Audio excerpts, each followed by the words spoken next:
Welcome, everyone. This is your friend, the DN What If, here with another exciting fanfiction. Today, we're diving into the story of what if Deku found his quirk thanks to Kacchan. If you enjoy this video, don't forget to hit that like button and subscribe for more fanfiction content just like this.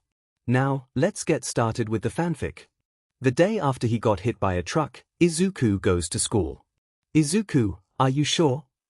His mom says, even when he's already tying up his shoes, his mom bought him a new one, again. He doesn't see why not. Are you sure you feel alright? Yep. I'm sure the school would understand. Izuku zips up to kiss his mom on the cheek. I feel good, Mom, he says patiently. He isn't lying. And I got finals coming up, you know? I can't skip if I want to go to you, after all. That's true. His mom still doesn't look convinced, so Izuku kisses her other cheek. He's almost taller than her now. I'll see you after school, Izuku says. It's a promise. His mother holds it to him. Okay, she smiles. Bags under her eyes, but she looks at him like he is her whole world. I'll see you after school. He steps out of the house. Takes a deep breath. He feels good. His head is utterly empty. He feels good. He feels less. Like he is running on empty in the best possible way. Walking to his train platform, he absent-mindedly places a few yen to the empty beer can, like he always does. The owner, a ragged man who always camps in front of the station before the security chases him out, barely spares him a glance. Izuku doesn't mind. It's crowded, per usual. He gives a seat to a PR gin and tea lady. To his distant surprise, he doesn't even stutter when he offers a "you're welcome" to her thank you. The flashing light from the window keeps the same rhythm as the gentle sway of the train, casting a surreal light in the car.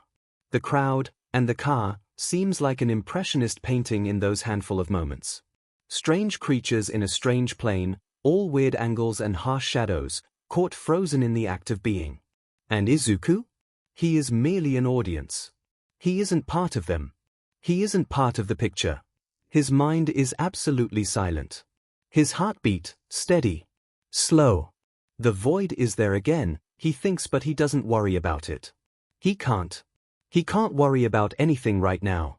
Today, the ever-persistent anxiety Izuku has been cultivating in his heart for the past years is just not there. Something is wrong. Something is wrong with him. He walks into the classroom with a calmness he never had. His classmates stare at him. He knows why. He jumped off the school roof on Monday and got mauled by a truck on Wednesday. Today is only Thursday. He's had a busy week. So what? He walks to his seat, not minding the stares. Someone had put a flower vase on his desk. That's sweet, Izuku thinks. He puts down his bag. He doesn't move the flower, a single humble white lily. Deku. Something stutters, deep down in the pit of his stomach. An urging, a warning. It's so weak. Izuku couldn't care less if he wanted to. The whole entire world is underwater, and he is on the edge of the pool. Or maybe it's the other way around. Good morning, Kacchan. The ashen, burnt sugar scent he knows so well. The look of disgust, and petty contempt, and something else Izuku has never seen before. In Katsuki Bakugu's face. Izuku recognizes a vague, obscure sensation of something. A knocking at the back of his mind. A low hushed warning. But, Izuku wonders idly, he doesn't care, though? You piece of... In the split second when his back meets the wall with a resounding slam, the buried, distant thing somewhere in Izuku's chest stutters. The knocking is rising slowly to a crescendo. He blinks. Sheet, Kacchan sneers. Izuku's collars are balled up in his fists. Izuku frowns. Let go of my clothes. Kacchan freezes, but it doesn't last long. Katsuki Bakugu is incapable of staying silent for more than approximately 3 seconds, after all. What the F did you just say? This is my last spare uniform, Izuku explains patiently. The other one got messed up, you see. The hold in his collar tightens and then explosive goes off. There goes his uniform, he thinks, eyeing the singed edges of the fabric. Darn, Izuku says, softly. I told you this is my last one. Don't F with me, you effing freak, not before, And not after that sheet stunt you pulled. You think you got me fooled with that bullshit? Kacchan's eyes are manic. Blazing red. He looks insane, Izuku thinks. You think just because you. Gnashing, bared teeth. His fists, still curled insistently against Izuku's chest, are shaking with anger. Anger, hatred, and something else. Something Izuku never saw in Kacchan because he didn't think it possible. Like this, snarling and trembling and heaving, Kacchan looks like a cornered animal. With a faraway, clouded surprise, Izuku realizes that Kacchan is afraid. Because I killed myself. Izuku's breath leaves him with a start as his back bangs to the wall once more. The pressure of rough force against his ribcage isn't pleasant. Shut up. Shut the F up. You effing sheet. You little lying effing sheet. You think you're so effing smart. What sort of shitty trick did you pull, huh? He lets go, abrupt and harsh. The air tastes like smoke. You're just a quirkless, useless effing nobody. Quirkless effing Deku. Izuku stares. And stares. He looks for it, for that odd, fleeting thing he thinks he saw in Kacchan. The flash of something pitiful beneath all those layers of bravado concealed in childish, petty hate. Distantly, he thinks there is a siren going off in Izuku's head. He thinks there is something missing, in Izuku. A piece of him isn't there. Izuku isn't all there. Does it matter, though? Does he care? No. Not really. You think it's your fault, Izuku ponders out loud, eyes never leaving Kacchan's face, taking note of every shift in his expression. Every frown and every stuttering breath, every cruel curve of Kacchan's sneering mouth. The wild look in his eyes. You think I did it because of you. You think I did it to spite you, don't you? It's brief, but it's there. That flash of fear. Of anger and guilt mixed into one explosive, nauseating bang. What the F are you? I always knew you were a self-centered egomaniac, Izuku says, in genuine honesty, but you know, Kacchan, not everything is about you, though. The flare of absolute fury swallowing Kacchan's face is the only warning Izuku gets before those hands reach to hurt him again. With a strength Izuku doesn't know he has, Izuku takes those angry hands in a vice grip. The surprise is clear. In a rare second, Kacchan is stock still. Distantly, Izuku registers that the whole class is dead silent, watching the fiasco goes down. Someone should call a teacher. Izuku doesn't really care. I'm going to effing kill you, Izuku recites. His eyes are pierced, hard, to Bakugu's. Unleaving. Unmoving. That's what you always say to me, isn't it? That you're going to effing kill me? Izuku pulls those hands in a hard yank, so that they are right next to either sides of Izuku's face. Try it, then. Kacchan looks at him. Anger frozen. Dumbfounded, even, and scared. This time, the fear is palpable in his eyes. No one else could see it, maybe. But Izuku knows him since they were 4. He's never seen this kind of vulnerable look in Kacchan before, and he is almost fascinated by it. I'm going to be a hero, Kacchan, Izuku tells him calmly. Steady as a pond. If you don't want me to, you're going to have to kill me. So try. It's so easy. It shouldn't take much. One giant explosion or two. He knows Kacchan's capabilities, and he is more than capable to do Izuku in. It shouldn't be much different from blowing his head with a shotgun. Not something Izuku hasn't fantasized about. Something is wrong. Something is wrong with him. Snapped out of whatever shock trance he was in, Kacchan yanks his wrists free with a growl, and shoves him back for a good measure. Izuku lets him, and they stare at each other in a tense, anxious instance. Effing freak, Kacchan spits, finally.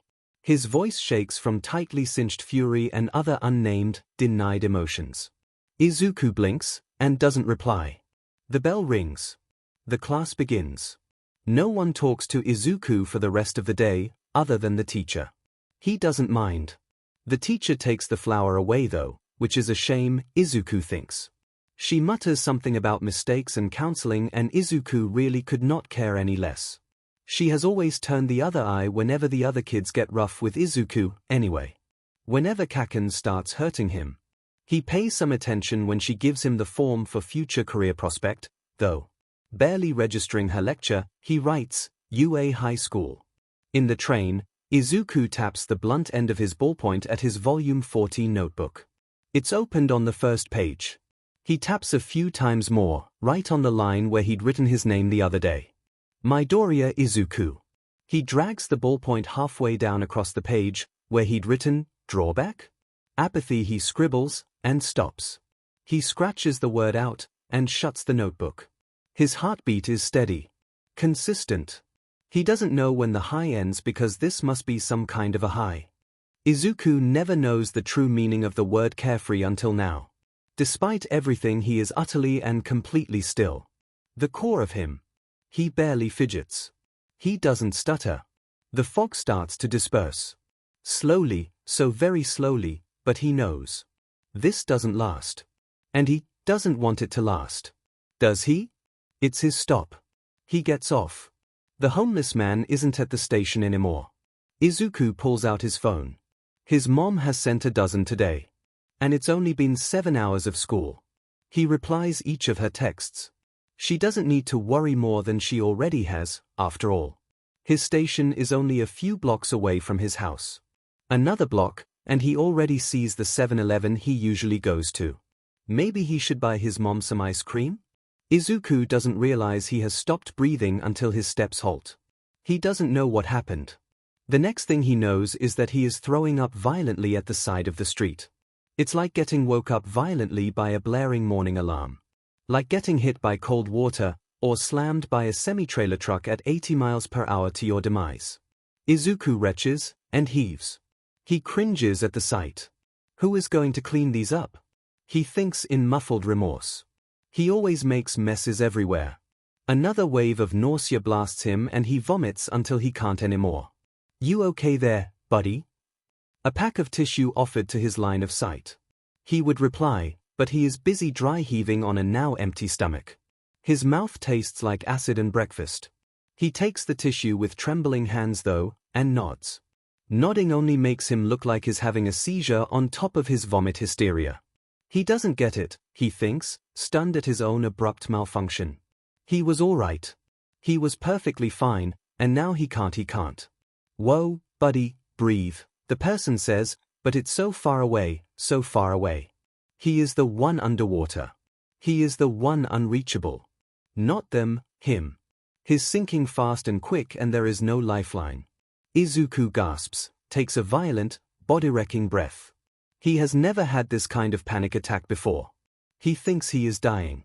Breathe, that's right, keep going, just keep breathing. He doesn't know how long that went on. His legs feel like jelly. He blinks. You're the cashier, Izuku says hoarsely. The 7-Eleven cashier lady stares back at him.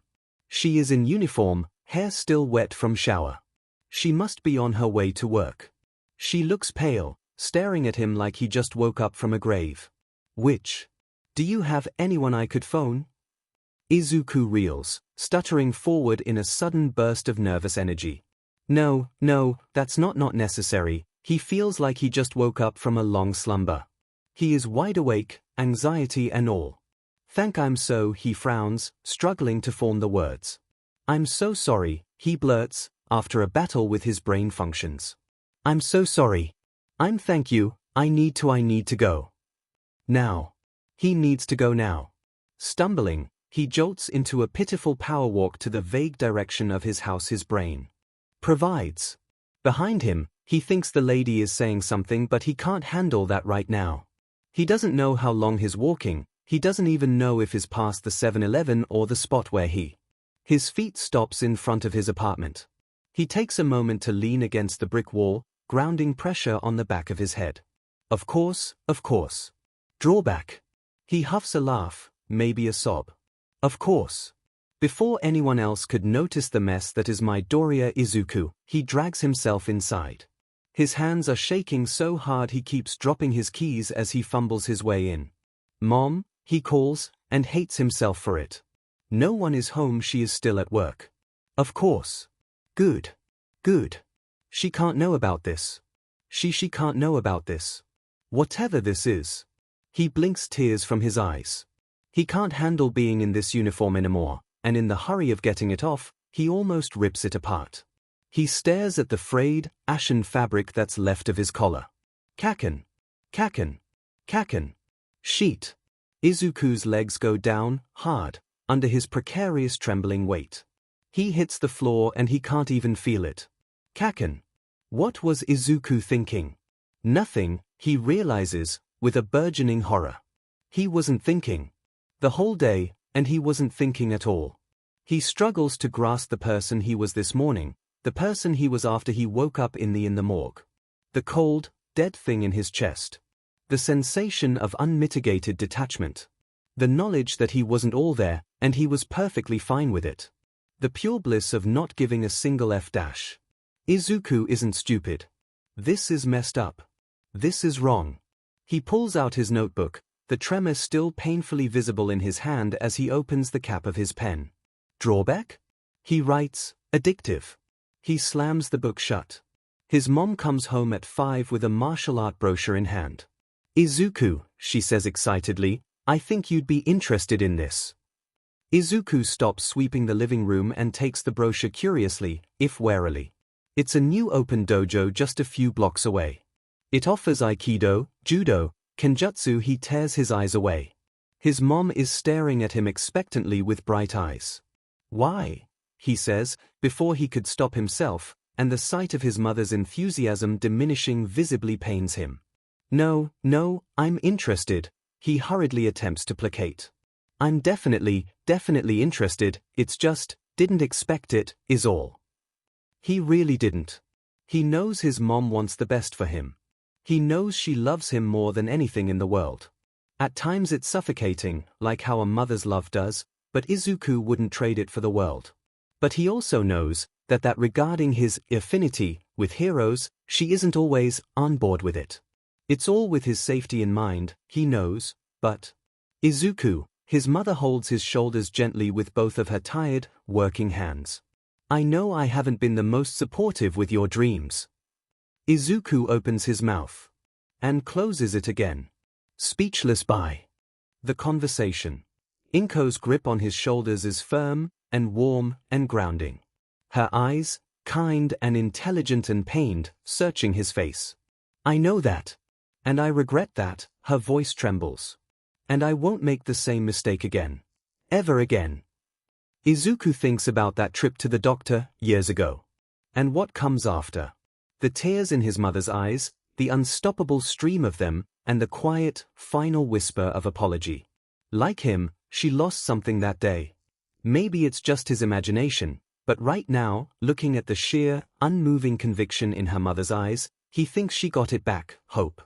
You're going to be a hero, sweetheart, she smiles, and it's so comforting.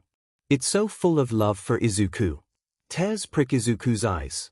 And I'm going to make sure you'll be a great one. Izuku cries. And then his mother cries too. They have dinner later than usual that night. His chest constricts painfully with each shuddering breath he takes. He knows he can't hold out any longer. He's approaching his limit soon, so he runs even faster, taking in every rush of adrenaline and pain and the wind in his hair. The air tastes of sea salt and his own body sweat. His muscles are screaming, lactic acid rushing in. I'm going to die, he thinks, dramatically, before his legs finally give and he falls to a stop. He lies on the sand. Above him, seabird croons. His throat is parched to hell and back. He grabs his water bottle and dumps the content to his mouth like an animal. From the horizon, dawn has just finished breaking, casting mellow, gentle purple bleeding down the sky. The sun rises. With a start, Izuku realizes that he feels great. He smiles, small and self-deprecating, just an unsure twist of his mouth. He really should make this running thing a habit. His therapist did say it should be good for him. It's gorgeous, isn't it? The stranger who has been running ahead of him is now next to him, smiling tentatively. He is a skeleton of a man, gaunt with a sickly pallor. But there are some healthy red to his cheeks now, courtesy to the run, perhaps. Izuku has been fearing for the man's life due to his wet coughing, but this close, Izuku realizes in half awe and half horror that this man towers over him. Izuku has never been the tallest person in class, but this man must be at least 2 meters tall. Registering that it's rude to gape at the person who is starting a conversation, Izuku ducks his head shyly, rubbing the back of his neck. Yeah, he stumbles a bit, before regaining his composure. It's gorgeous. It really is. He drags his eyes from the man to inspect the now brightening sky, vast and blue and pink. Izuku smiles. He hasn't seen a sunrise in a long, long time. I never saw anyone else running around here before, the man begins, before another wet cough wrecks through him. Izuku averts his eyes, determined not to let it bother him. He really hates being rude. Yeah, Izuku can see why. Dagobah Beach, despite the beautiful sunrise, is a hideous trash dumpster. But that's exactly why he's started to run here, of all place. I like that it's empty. It makes him less nervous. Also, he slows, tentative. Well, I was thinking that maybe I could start cleaning it up, bit by bit. It could be some kind of project, or sort. And he needs to work up some muscles, anyway. The dojo has been great so far, but it also reveals to him that he lacks endurance and strength. He is a fast little guy, though, so he has that going for him. The man stares at him, before smiling. For a moment, Izuku is struck with a weird déjà vu. Something is familiar about it and then it's gone. That's a fine idea, young man, the man says. His voice is soft. Despite his height and emaciated figure, Izuku finds it hard to feel threatened or intimidated. This man feels kind. My name is Yagi Toshinori. What's your name, son? Izuku makes up his mind. He doesn't talk to strangers, but it's a good day. An actual good day, 1 in a million. And this looks like it could be a start to a friendship. Izuku doesn't have many of those. Midoriya Izuku, he smiles, bowing respectfully. Nice to meet you, Yagi-san. It's Saturday morning, and Izuku is in the middle of taking apart his lamp when someone knocks on his door. Izuku, her voice is a bit muffled from behind the door, but he can hear a tentative note in it. Someone is here to meet you. A minute. He puts down the wrench, before checking himself in the mirror. He deems himself guest-worthy. No idea who it is though. None of his classmates, that's for sure. Maybe one of his aunts, or something. He opens the door to find his mother smiling minutely. Is everything okay, Mom? He's seen that look before. She's nervous. Yes, that's when he hears someone know, people. That's when he hears a bickering from the living room. Izuku's eyebrows shoot up. And then, in faint horror, is Kacchan here? No, she says assuringly, though she frowns at his apprehension towards the thought that Bakugo might be here. She decides to save it for later. She sighs. She is clearly distressed. It's the Psyche family. Who? The boy, she says, slowly. The boy that you saved. Oh, he says as much. If you don't feel like seeing them, I can ask them to go, his mom says, almost protectively. Izuku blinks, processing her words. Why would I not want to see them? His mom frowns again. This time he notices the pinched look in her eyes. She isn't nervous, he realizes. She is worried. Izuku, she starts. Distantly, they hear the odd, unfamiliarly familiar bickering hikes up a notch. What you experienced was incredibly traumatic. I'm not sure that getting reminded of it out of the blue would be good for you. I'm not a professional, of course, but it could be a trigger or some sort. She must have consulted Dr. Mitsugu again. Or maybe his mom is much more perceptive than what Izuku gives her credit for. Either way, he attempts to smile. I've been doing pretty well, more or less. And it's been a while, anyway. A tiny bit over 2 months, now. He wonders why they decide to pay a visit out of the blue. Are you sure? Yes, he puts a reassuring hand on her elbow. She sighs. Okay. He walks hesitantly though, down the hallway. Despite his placating, he isn't exactly ecstatic. But probably mostly because he just doesn't like meeting people in general. Makes him too nervous and he usually makes a spectacular fool out of himself. He takes a deep breath before he enters the living room, preparing himself. The bickering has died down some time ago, slowed into a hushed scolding. His eyes immediately meet with the boy, who then in return immediately averts his eyes. Izuku blinks, but then his eyes arrive on the boy's mother, he presumes. She is a short woman, shorter than Inko, even, but she has a fierce look to her. Unlike Izuku and his mother's uncanny similarities, though, her only resemblance with her son is the jet black hair they have, and that bold, intense way they carry themselves. This may not be the Bakugo family, Izuku faintly thinks, but they sure feel like it. Before he has the chance to introduce himself, the mother beats him to the punch. Hello, she smiles, though she seems uneasy. Izuku doesn't blame her. The situation must be uncomfortable for her too. I'm Saiki Toju. It's a pleasure to meet you. He returns her bow. I'm Midoriya Izuku, pleasure to meet you too. Though, she probably already knows his name. Saiki-san then slaps the back of the head of her son lightly. Introduce yourself. Shut the hell up. Watch your darn mouth. Izuku feels a mild deja vu. Saiki Katsuki, the boy mutters, then, rudely. Katsuki. It's almost hilarious. Of course. The universe just loves to screw with him. Nice to meet you, Saiki-kun, Izuku offers. The boy merely sniffs, clearly miffed by the whole thing. His mom sighs, with exasperation laced in her annoyance. My apologies, he is a rude kid. I don't know what I did wrong, but, she glares at her son, who glares back. It's a comical sight. I hope he'll grow out of it. The boy grumbles something incomprehensible. What did you say? Nothing. Katsuki-kun, Inko has miraculously appeared by Izuku's side. Would you like some hot chocolate? Katsuki freezes, glaring at nowhere in particular. Clearly no child would refuse such an offer, but Katsuki doesn't want to go back on his war declaration to every adult in existence or something, probably. And then his eyes catch Izuku's again. The boy looks angry, Izuku notes. And guilty. He averts his eyes once more, before mumbling a snarky, but clear, okay. Would you like to come make some with me? Before Katsuki could open his mouth to yell some expletives, his mother cuts in. Yes, of course, she tugs him forward. Katsuki looks like he would protest, but Inko with a face positively blinding with a bright, genuine smile and an air of optimism like. She wouldn't in 100 years expect him to refuse, simply takes his hand and leads him to the kitchen. Feeling impressed by his mother, Izuku turns to find that he is left alone with Saiki Toju-san. Now he is nervous. He can see that Saiki-san is too, but she covers it valiantly with a brave face. Izuku remembers his manners belatedly.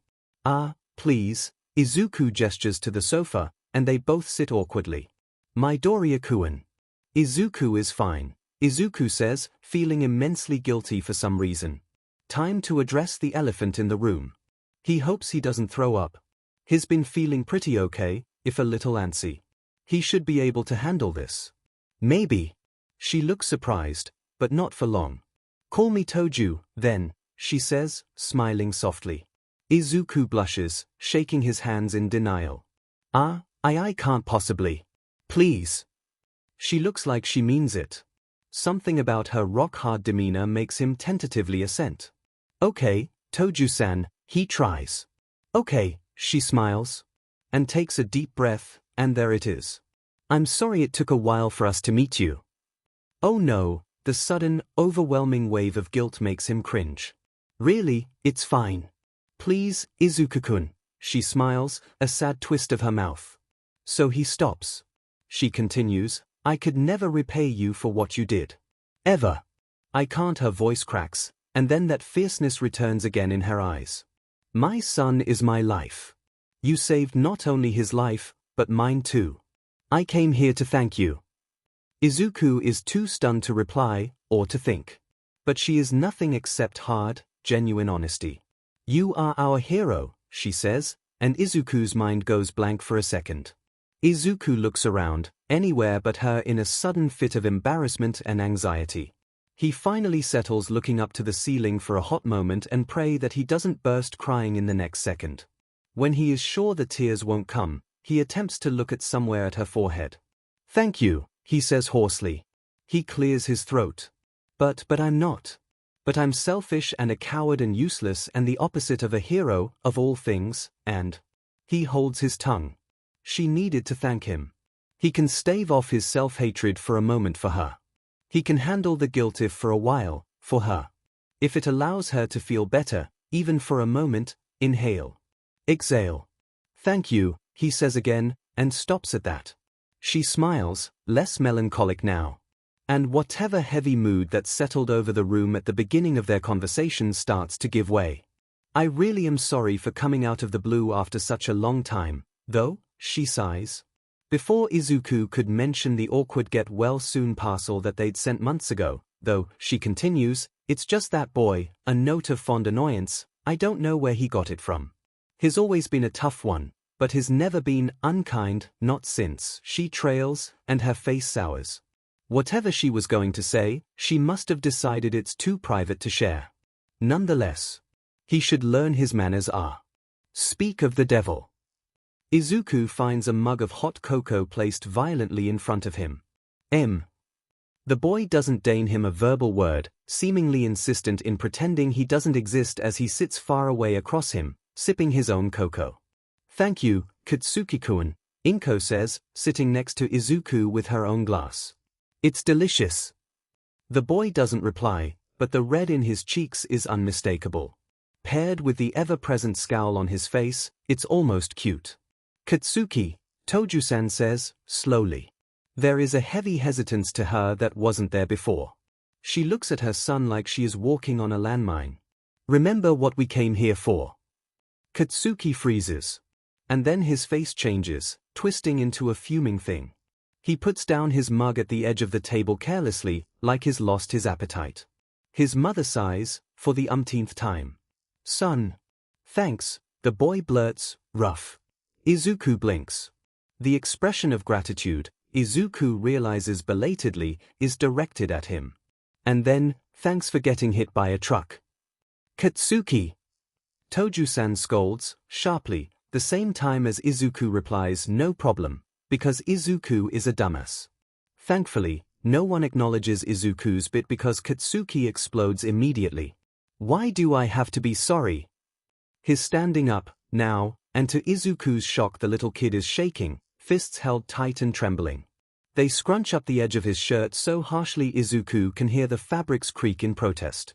Why do I always have to be sorry? It's not my fault that he… Their eyes catch. The kid's words abruptly stop, and for a split second, Izuku thinks, this has happened before. That merciless, bone-crushing terror in this kid's eyes as they looked at each other, the rest of the world forgotten. And what comes after, the entirety of Izuku's body trashing in a wildfire of pure, blinding pain. The last thing Izuku saw, before the raindrops, was this, a scared little boy. This time, rendered numb by the violent flashback, it's Izuku who looks away. Saiki Katsuki doesn't finish his sentence. He bolts to the door, slamming it to its hinges. Katsuki Toju reaches out, a moment too late her son has left the apartment. She visibly slumps in her seat, and for the first time her face shows the bone-deep weariness she carries with her. In Katsuki's haste, he has accidentally stumbled the table, the mug has fallen to the floor somewhere between his escape, the loud clang unheard and forgotten. Izuku stares at the slow outpouring of the chocolate, dark liquid staining the previously clean, white granite of the floor. First a stream, now a pond. Far away, he wonders if his blood had looked like that when spilled. If his blood looks like that when spilled. I am so sorry, Toju says, shaking. I have no idea why he please, let me. It's all right, Inko says, soothingly. Her hand is placed on her elbow in sympathy. I have no idea, he has been so volatile ever since. She takes a shuddering breath. She looks so stressed, Izuku realizes. She looks like how Izuku's mom looks, when she thinks he isn't looking. Ever since. Toju sighs, a hand covering her eyes. Ever since we found out he was quirkless. I should go after him. Izuku stands up before he knows it. Both women stare at him. Let me, Toju-san. Wait. He doesn't hear the rest of the sentence. Feet skidding as he gets out of the elevator, not out of order for once, he frantically looks around. The kid can't be too far, can he? Except if he lived around here, which is a possibility, and is now therefore on the way home. And spots the mop of black hair in front of a vending machine near the apartment. Izuku takes a deep breath, and scrounges his pocket for a few spare yens. The boy notices him when he is a few feet away, which prompts him to huff and turn the other way around, stomping to leave. "Hey," Izuku says, as the vending machine loudly thumps. He crouches down to take the 2 cans of cold Milo he just paid for. He looks up to see the little guy staring at him with a pinched face. Without warning, Izuku throws him a can, lightly. The boy catches it. Decent reflexes. Probably from soccer. "You didn't get to finish your drink," Izuku says. He likes to think he is acting pretty suave and unbothered at this moment, but Izuku knows that he is generally the most non-intimidating person around at all times. The boy frowns, and looks at the can in his hand, seemingly at a battle with himself. Izuku knows that no 9-year-olds can resist the power of cold Milo though. He'd know, he was one once, after all. Izuku cracks open his and takes a sip, while pretending to not be looking at the boy. From the corner of his eyes, Saiki Katsuki cracks open his, winning and losing his own battle at the same time. Izuku does a mental fist pump in his heart, but still attempts to act cool. He subtly puts out his phone to text his mom. "He's with me, don't worry." He slips his phone back in his back pocket. Now what?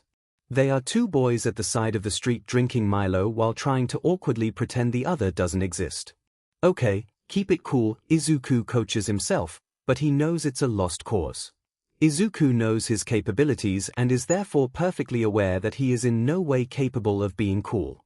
"Alright, screw this. Alright, screw this," he announces in defeat, shifting a hand through his mess of a hair. The boy snaps up to look at him, in small surprise. "Might as well get over it, right?" Izuku gestures vaguely, "You don't want to be here," to which the boy does not deny. Izuku gestures to himself, "I don't not want to be here, but this is clearly not working for either of us, so." The boy still stares, a bit dumbfounded. Izuku notices his grown the missing tooth. Izuku takes a deep breath. "Here goes nothing. Do you want to see my pet fish?" Now the boy is no longer looking at him like he is a thing that's stuck on the sole of a shoe, he is just looking at Izuku like Izuku is weird as hell. "Which, fair. What?" the boy says. "Do you want to see my pet fish? Also I'm fixing up my aquarium, so if you want to, help." Izuku knows he's given up on being cool a while ago, but this still feels like a jab at his non-existent self-worth. But whatever, man. The little guy is still looking at him strangely and Izuku's confidence is shrinking by the second when he says, in a weird, stilted voice like he is half angry and half confused, "Are you acting nice to me?" Izuku blinks. Now that's unexpected. He shifts his foot to the side in a nervous tick. "Well," Izuku says, in honesty, "yes." Izuku realizes what that strange look is.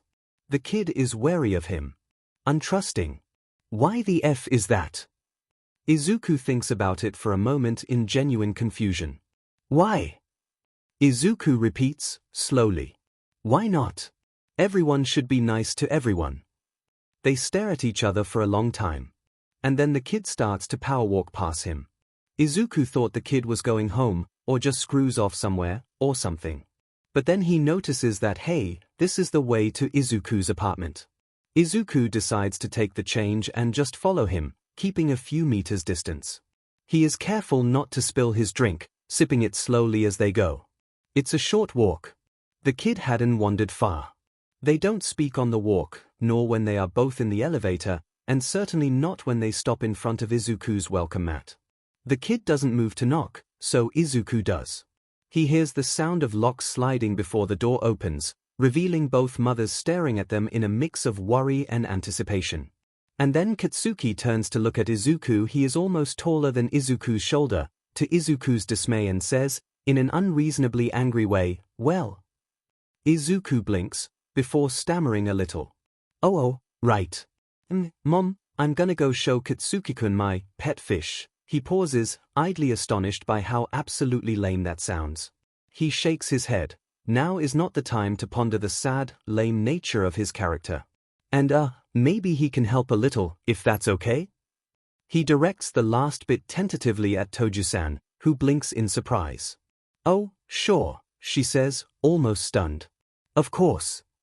Izuku goes down the hallway, turning a little to see if Katsuki is following him. He is, with Milo still gripped tight in hand, eyes averted to stare angrily at the floor as he stomps along and enters his room, which is chock full of All Might paraphernalia, which he'd somehow forgotten about when he'd invited a cynical, dynamite 9-year-old to his room.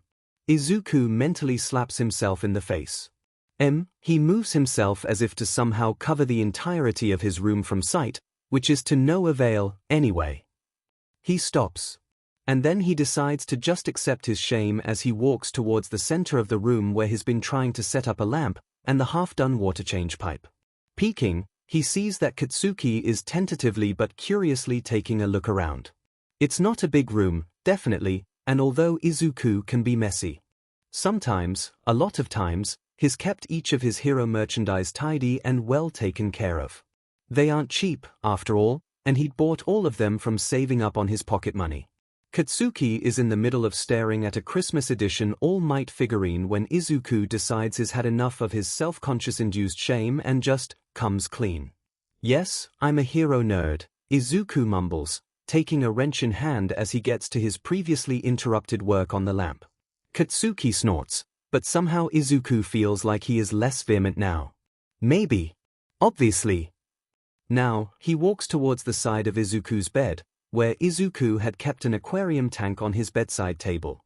It's a 5-gallon of entirely handmade tank, low iron glass. He'd almost cut off a finger, but honestly, it's worth it. It's 2 months ongoing, now, Izuku says, and he can't help but feel pride from it. It was definitely not easy work. No furt, no CO2, no filter. Not bad for a first try, honestly, so Izuku allows himself to feel a little good about it. Katsuki is tapping the glass gently, and the better fish swirls around the plants, peeking at and avoiding the foreign object. I only put fish there just 2 days ago. Does it got a name?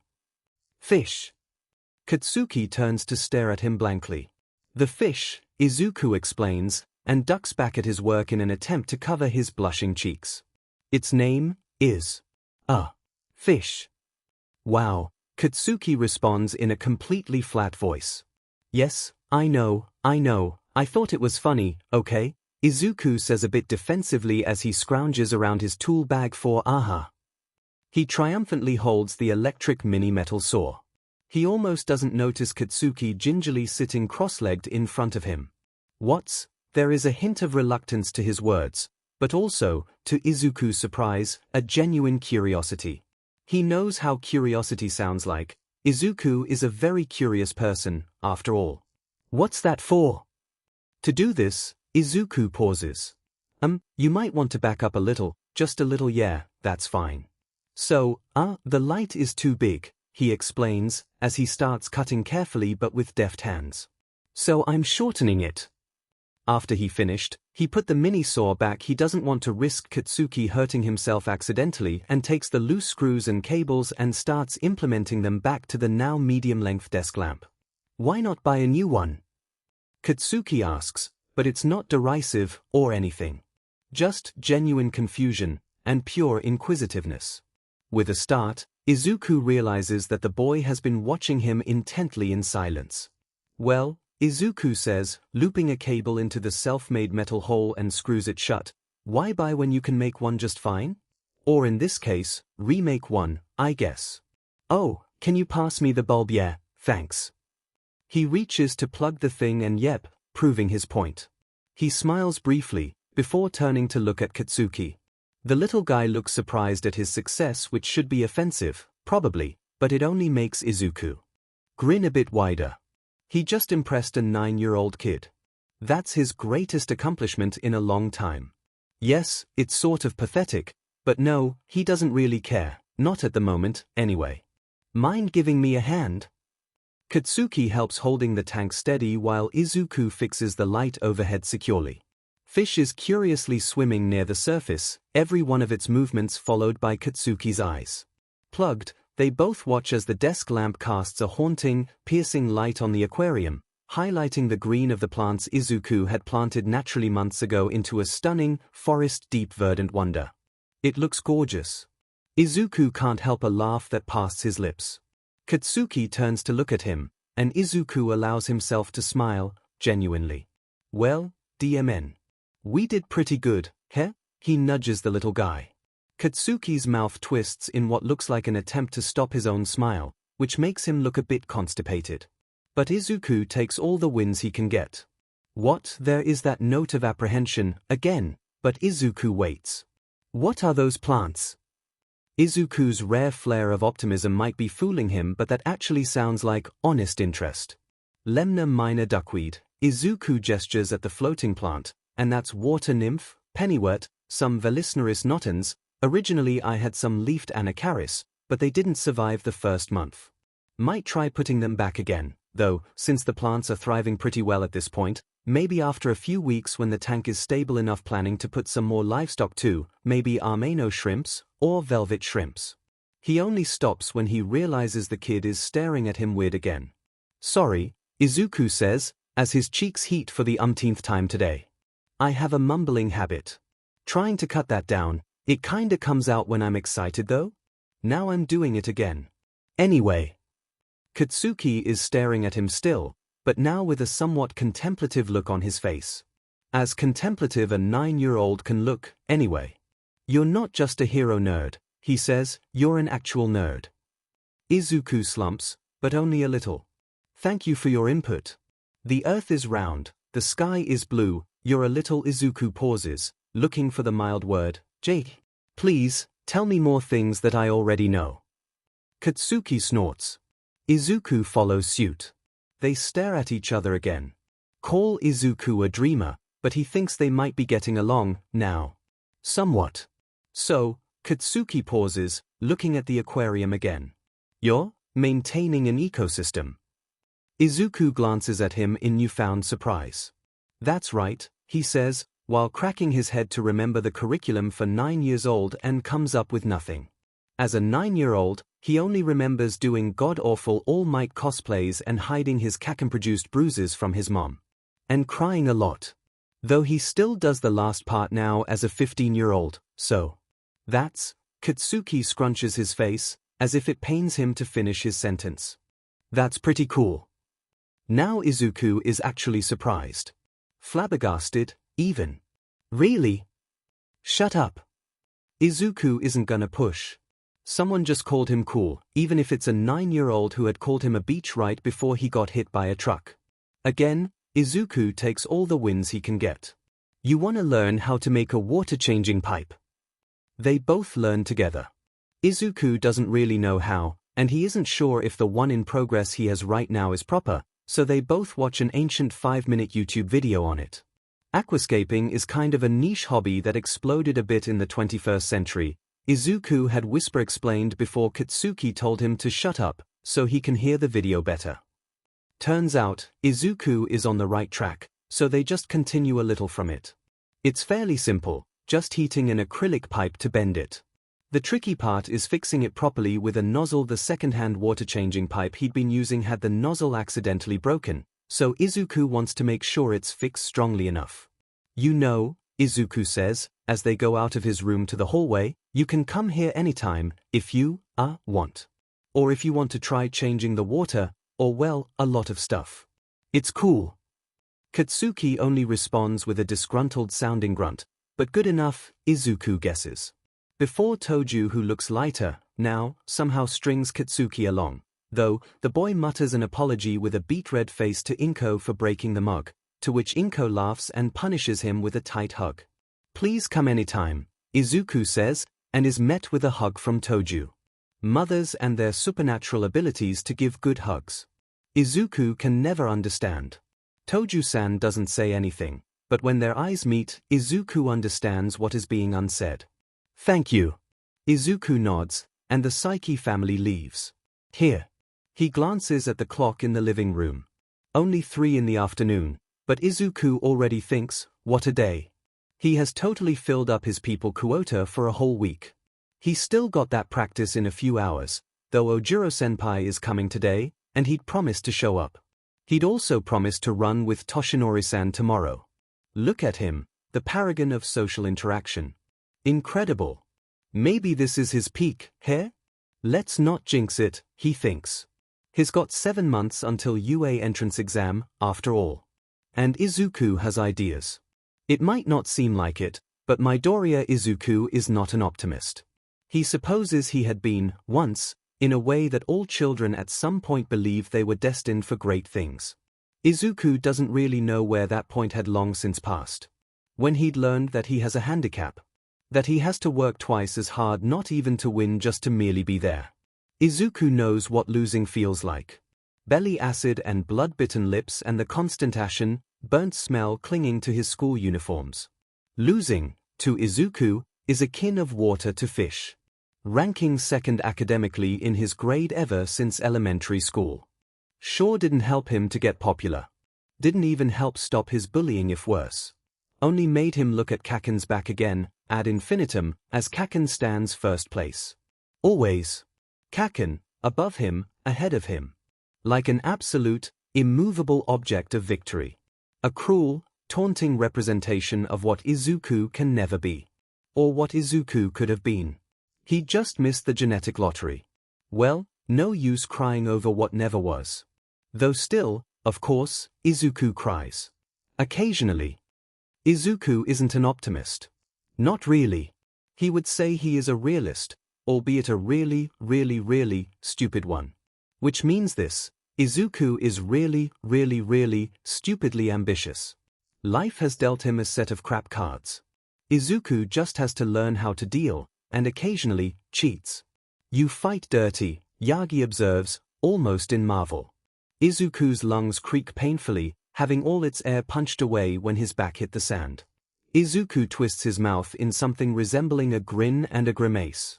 The sky is blood orange, the sun is going down. It's gonna be dark, soon. I still lost in the end, though, he says, when he manages to do so. He takes the hand offered and winces his shoulder blade smart a little, as he gets on his feet. Sorry for that, Yagi-san. I told you to call me Toshinori, Toshinori chides, but with a smile. Due to his height, his stature blocks the wisps of dying sunlight almost entirely, casting the edges of his blonde hair in a golden, glowing halo. Not for the first time, Izuku thinks he's seen this before. Something about the vision is so terribly, dearly familiar, something about the kind smile, Though I must say, I hadn't expected that, he continues as he tosses Izuku his water bottle. He brought the one with All Might insignia today. He thought it'd somewhat motivate him. Toshinori-san had a funny look on his face when he saw it earlier. I'm sorry, Izuku's insides curdles in a sort of shame. I hope all that sen didn't get too much into your eyes. It was a desperate move, but not something he hadn't thought about ever since they'd started their little sparring sessions on this kind of location, and although a part of Izuku tries to cheaply justify it with taking advantage of his surroundings, it still doesn't feel like a heroic move. It's obviously the total opposite, but Izuku needed to have some kind of upper hand, some element of surprise even if for a moment, because the sheer gap of fighting experience between the both of them is painstakingly huge, and if Izuku wants to stand any chance at all, Midoriya-kun. Izuku snaps up and blinks. Did I say everything out loud? Yes. Darn. Izuku really needs to cut that habit out. Sorry. It's nothing to be sorry for, it takes a while, but Izuku now realizes this particular weird look Toshinori gives him means that he's uncomfortable. He's always uncomfortable whenever Izuku apologizes. For some reason Izuku doesn't get. But, wait, Izuku apologizes a lot. That's like his defining character trait, probably. Which means that Izuku apologizes a lot to him, which means Toshinori is at least uncomfortable around Izuku 80% of the time, which means that Midoriya-kun. Izuku is mortified. Did I say those out loud? No, but I could almost hear you thinking. Don't say sorry, Toshinori blurts, cutting Izuku's third apology in the last minute. Okay, sorry, it's out before Izuku can even stop it. Izuku cringes at his own awkwardness and chugs the water down before he blurts out another sorry to apologize for his apology. He kind of avoids looking at Toshinori, but he can hear the man's sighs in resignation, but not without a note of something softer. Izuku thinks about how his mom looks at him with that gentle exasperation on her face. Izuku caps his water bottle. He's got to stop this kind of thoughts before he does something crazy, like looking at Toshinori as some kind of parental figure or something. Wild. Izuku is a lot of stupid, but not that stupid. He hopes. Izuku starts, and pauses, trying to figure out a way to say that he's sorry without saying it. I hope you don't mind the thing that I did. Too much. The cold breeze is coming in. It's getting steadily dark down the horizon. Fighting dirty, you mean? There is just a hint of amusement in Toshinori's voice, but also some kind of curiosity. Yeah. Toshinori hums thoughtfully. I don't, actually, he admits. I was just surprised, is all. This time, it's Izuku who is surprised. Wait, really? Toshinori looks at him sideways with a small smile. He looks healthier, lately, somehow. More relaxed, maybe. Fights are inherently dirty, young Midoriya. No fights are ever really fair. Something about the last sentence strikes Izuku. He turns his gaze to the sea. The last rays of the setting sun turns the end of the ocean into yellow, glimmering diamonds. I guess that's true. And if you're going to be a hero? Izuku turns his head so fast he thinks he gets a whiplash. I suppose you should know that villains aren't the most virtuous fighters. Izuku gapes. How did you? Toshinori's smile turns into something more explicitly amused, this time, mirth in the depth of those sallow eyes. Midoriya-kun, we've been acquainted for more than half a year, now, and he gestures to their surroundings. Turned this garbage dump into an actual beach, now. I even saw someone walk a dog around here the other day. That never happened. Well, Izuku muttered, cheeks heating up ferociously, I wouldn't say I did it all. And you've been taking self-defense practices, and the sparring. I never actually beat you though. Toshinori stops, and they look at each other. They've started their practices for a few months now, long after they've started having lunches together post-running. Izuku had tentatively revealed that he's been taking judo and kenjutsu classes and whatnot, and surprising both of them, Toshinori had offered. Although Toshinori had assured Izuku that he's experienced, though Izuku noticed that he'd avoided telling the full extent of said experience. Izuku had initially been unsure, for many reasons. It's not that Izuku thinks he'd do actual harm to Toshinori. His lessons have been going pretty good, but Izuku definitely does not think of himself as some sort of martial arts prodigy. Izuku had started awkward-footed, skinny-limbed, but well, Toshinori just isn't the fittest guy around. The first time the man actually coughed out blood, Izuku almost called the ambulance. It took a lot of convincing on Toshinori's part to assure Izuku that no, he isn't dying. Not really dying, anyway, Toshinori had said. Izuku had sputtered. Not really. What does that even mean? I mean, Toshinori had shrunk as the conversation went on. Never has a 7-feet-tall man looked so small. I mean, sure, I don't have a stomach, but... Oh, I see you don't have what? But then, after a cautious, awkward, and incredibly humiliating first try, it quickly dawned on him that Toshinori was telling him the truth. The man was clearly experienced and skilled, and despite his thin, frail figure, he had absolutely no problem in kicking Izuku's. But it's almost ridiculous. And so it continued, every other week, with Izuku always ending up having his butt handed to him. No, you haven't, Toshinori agrees. There is something piercing about his gaze, Izuku's noticed for some time. You haven't beat me. But you never stop trying. Izuku laughs, a harsh, small self-deprecating sound. Yeah, I'm that kind of, hopeless person, you know. Toshinori frowns. He doesn't reply for a while, and Izuku thinks that maybe he's said something wrong. Maybe he'd come off too depressed, or something. He hadn't really kept that depression thing in check lately. But then Toshinori crouches down and sits beside him on the sand. Izuku fiddles with a loose thread on his shorts. They go silent for a while. This feels a little too much like a start of some kind of grown-up consultation PRD or something. Izuku is not a fan of those. With all due respect, young Midoriya, I disagree, he says. And so it begins. Izuku winces. I think someone with as much determination as you is far, far, far from hopeless. Izuku doesn't know what to say, so he doesn't. Maybe he should say thanks, bye, and run into the night or something, but at the moment he can only blush and wince harder at the compliment. Kinda wants to deflect it with a nah, I'm pretty pathetic, actually, but he has a strong feeling that more self-belittlement is not a good idea. He already looks pathetic enough as is. So, doesn't explain how you knew I wanted to be a hero, though. Izuku changes the topic in what he hopes a smooth trajectory. I could just be wanting to buff up and have my high school debut as the guy who hit PBY and also the gym. He air quotes each word exaggeratedly. Toshinori laughs, startled by the sudden shift of mood Izuku forces. It's lighter now, though not without some uneasiness. I don't know, he says, but the residue of his laughter remains.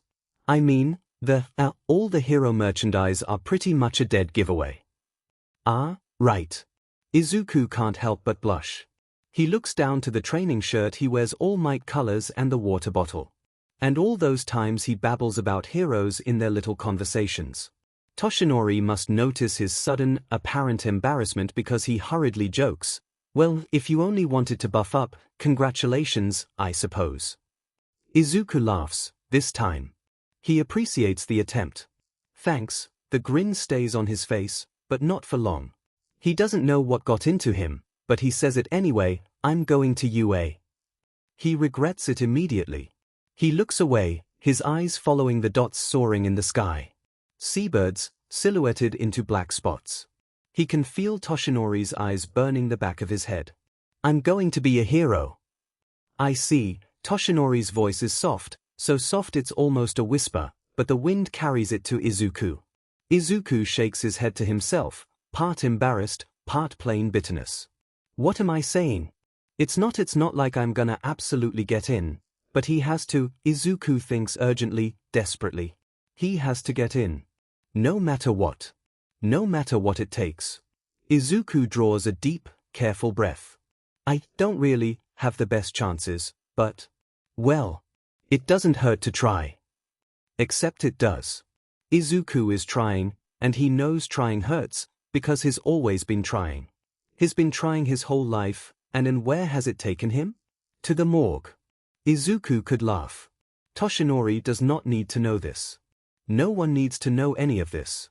It doesn't matter, he insists, to himself, to no one. It anyway. Izuku stands up without preamble. This conversation is steering too much to this conversation is done. I should be home soon. Young Midoriya. Izuku pauses. Great, he thinks acidly, he's done it. What Izuku always does. Izuku knows he is kind of always sad. The kind of sad that makes people uncomfortable at best and disgusted at worst. There are reasons other than Kacchan reasons why it's so difficult for Izuku to find friends. Izuku is sad. He's come to realize that people can feel it. It's like all his sadness is just pouring out of him. He is sad all the time and it's quite literally unbearable, to him, and he guesses, to everyone else. And he supposes, it makes sense, because he is a beaming beacon of look, I'm sad. I'm depressed. And no one wants that. No one wants him, and Izuku doesn't blame them. Izuku doesn't want him either. No one wants the sad, friendless, quirkless kid. He's just something to put pity on, once in a while.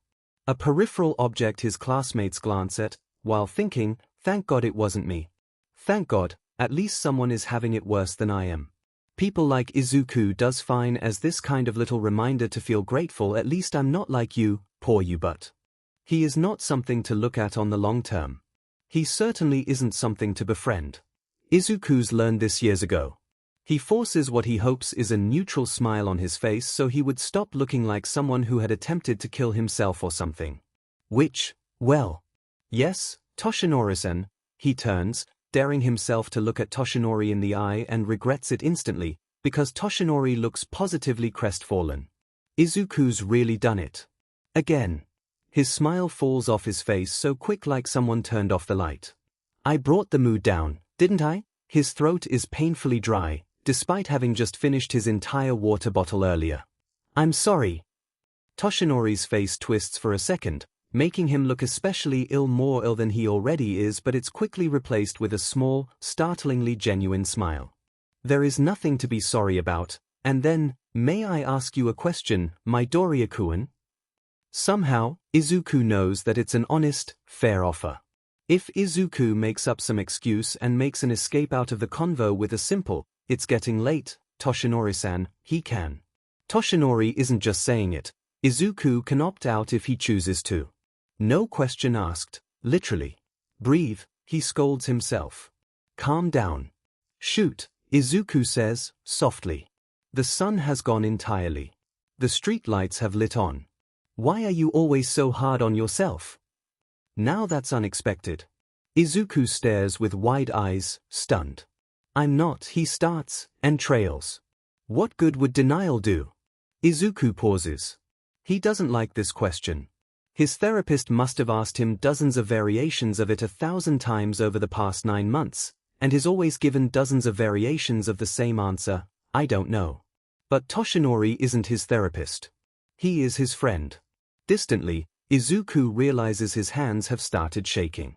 He grabs the edge of his shirt and hopes it doesn't show. God. Is he going to start crying and screw up the only friendship he's had in a decade? He's got to get a DMN hold of himself. He pushes his terrible, trembling fists into the pocket of his basketball shorts. He tries to focus his eyes at some faraway point. The udon shop far near the beach. The leftover metal scraps he hasn't gotten the chance to pick up. The cold, vast, uncaring sea. He forces all the trembling, shaking thing in the pit of his chest out of his voice, crushing it down to a flat monotone out of his mouth. I'm never good enough. Wrong answer. Toshinori looks like he just got his heartbroken pain clear and palpable in the frown between his hollow eyes and the cadence of his voice, and Izuku hates it. Midoriya-kun, he starts, but Izuku's had enough. I have to go, Izuku announces, and then immediately makes a run for it, which is a stupid move, because you can't run haphazardly on sand without slipping and making a fool out of yourself, and that is exactly what he does the next second. 9 months of judo training and he faceplants to the ground. Fantastic. As he gets up shamefully, now with a mouthful of sand and his ankles twinging in pain, he is silently thankful for Toshinori for not trying to help him amidst his embarrassing spectacle. Izuku disgracefully pats the grains of sand off his shirt and debates the merit of saying something to make things less awkward. Like, see you later, or please forget you ever saw that, or even better, please forget you ever met me, and please erase all your memories of me because I am so embarrassed right now I want to die. However, he quickly figures that he's just going to somehow embarrass himself even more, so he just power walks really fast out of the beach with his shoes chock full of sand. When he's sure he's out of Toshinori's line of sight, he throws up at the nearest garbage can. How are you feeling? Great, Izuku says automatically. His mother waits. Not great, Izuku says. She looks at him. I want to chuck myself to the ocean, Izuku confesses, and shoves a spoonful of rice to prevent his mouth from saying anything more. She sighs, but smiles. Well, please don't. Okay. It would be hard to explain to the police. The uncharacteristically dark joke startles Izuku so much he sputters and nearly spits the aforementioned spoonful of rice. He coughs and drinks his water and swallows. And then his eyes meet his mom's in a short silence, and then they both laugh. This is new. This takes time. Inko has been walking on eggshells after the incident, and it takes a while for both of them to figure out that Izuku doesn't need that fragile treatment. Izuku doesn't think his mandatory therapy sessions has helped him as much as his mother has. The thought gives him both a jolt of unrelenting affection and guilt all the same. So, his mother begins, as they wash the dishes side by side. The entrance exam. He can hear the effort his mother puts to sound nonchalant. Izuku appreciates that. He doesn't want to make a big deal about it, despite it being a really big deal. Precisely because it's a really big deal. It's next week, Izuku confirms, although they both know his mom has been counting down the days on her own. His mom hums. Excited. So excited he could puke. Yeah, Izuku says, And it's not really a lie though. He is excited. Even though he knows the whole thing is a bad idea. Because if he fails, he doesn't want to think about it. You won't fail. Izuku turns his head to look at his mom in surprise. Had he say it out loud? No, you didn't say it out loud. His mom smiles sideways at him. But I could hear you thinking. Here. Izuku smiles, small and brief, before it's quickly replaced by a grimace. I don't know, and then, I have to pass, Mom. I have to. Truly and honestly and desperately. This is all Izuku has. But that's not true, is it? He looks at his mom, who looks back. There is that sort of mix of sorrow and utter love on her face again. What will happen to him if he fails? What then? What will he do to himself? He really doesn't want to think about it, and that's precisely why he has to pass. One way or the other. Quirk or no quirk. Not that his quirk, it still feels ridiculous to think about it. He has a quirk. Him.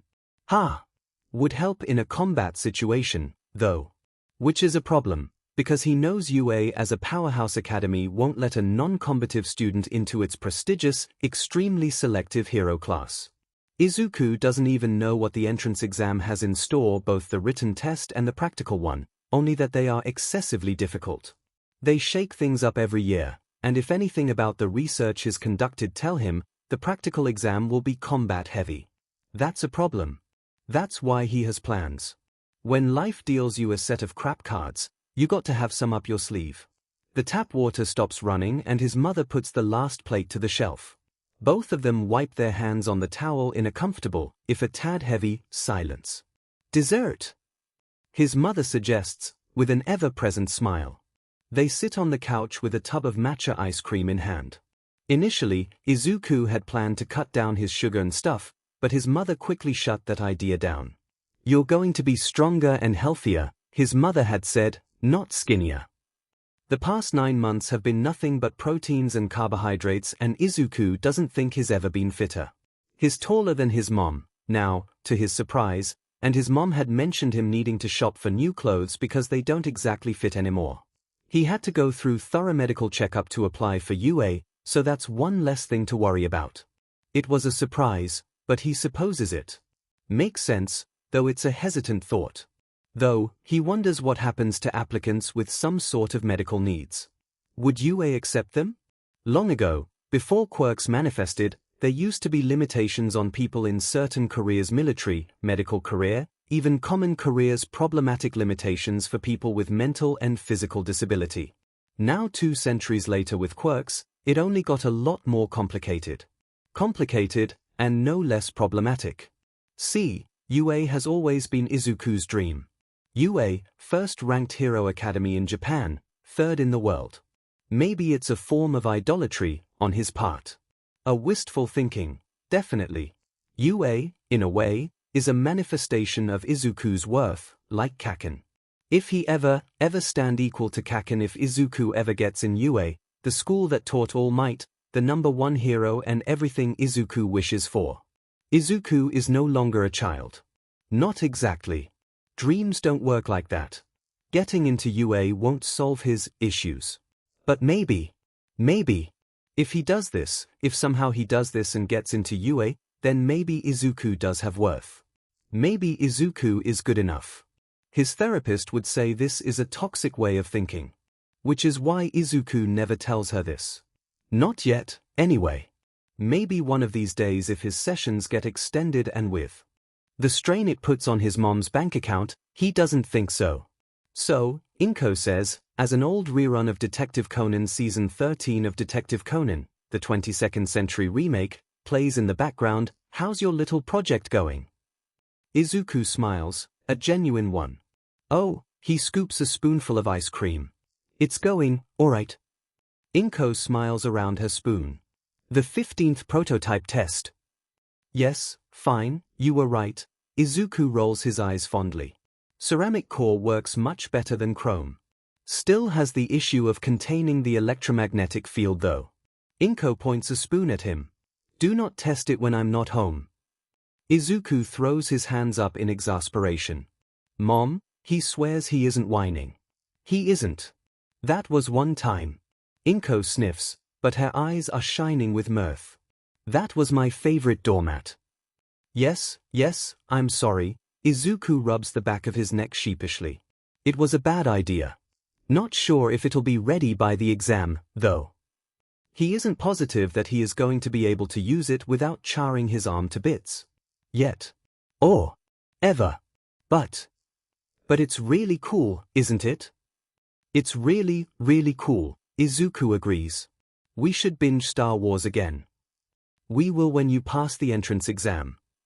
Izuku looks at his mom, but she isn't looking at him. She said it so casually, eyes still at Shinichi Kudo, who is now monologuing about some absurd theorem of murder weapons and culprit motives. She said it like it's an absolute certainty. If anything else, if not for whatever comes in the future, if it's not to salvage whatever semblance of childhood dream or messed up self-worth or a buried down, charring contempt Izuku keeps shut far in the dark pit of his heart, if it's not for a single one of those things. Izuku is doing this for her. For the both of them. Because it's always the two of them, it's always only been the two of them, versus the world. Mom, Izuku says, and stops. His throat feels tight. Don't, Inko is still not looking at him. Son, if you start crying, then I'll start crying, and I want to finish this ice cream. Okay, Izuku laughs, wiping the wetness of his eyes away with his sleeve. The day of his UA entrance exam, Izuku kinda wants to die more than usual. This was a bad idea, Izuku tells his mom as she passes him his miso soup. He does not feel hungry at all. He does not feel like existing at all. This was a terrible idea. What was I thinking? Mom, what was I thinking? Hush, Inko says, finish your rice.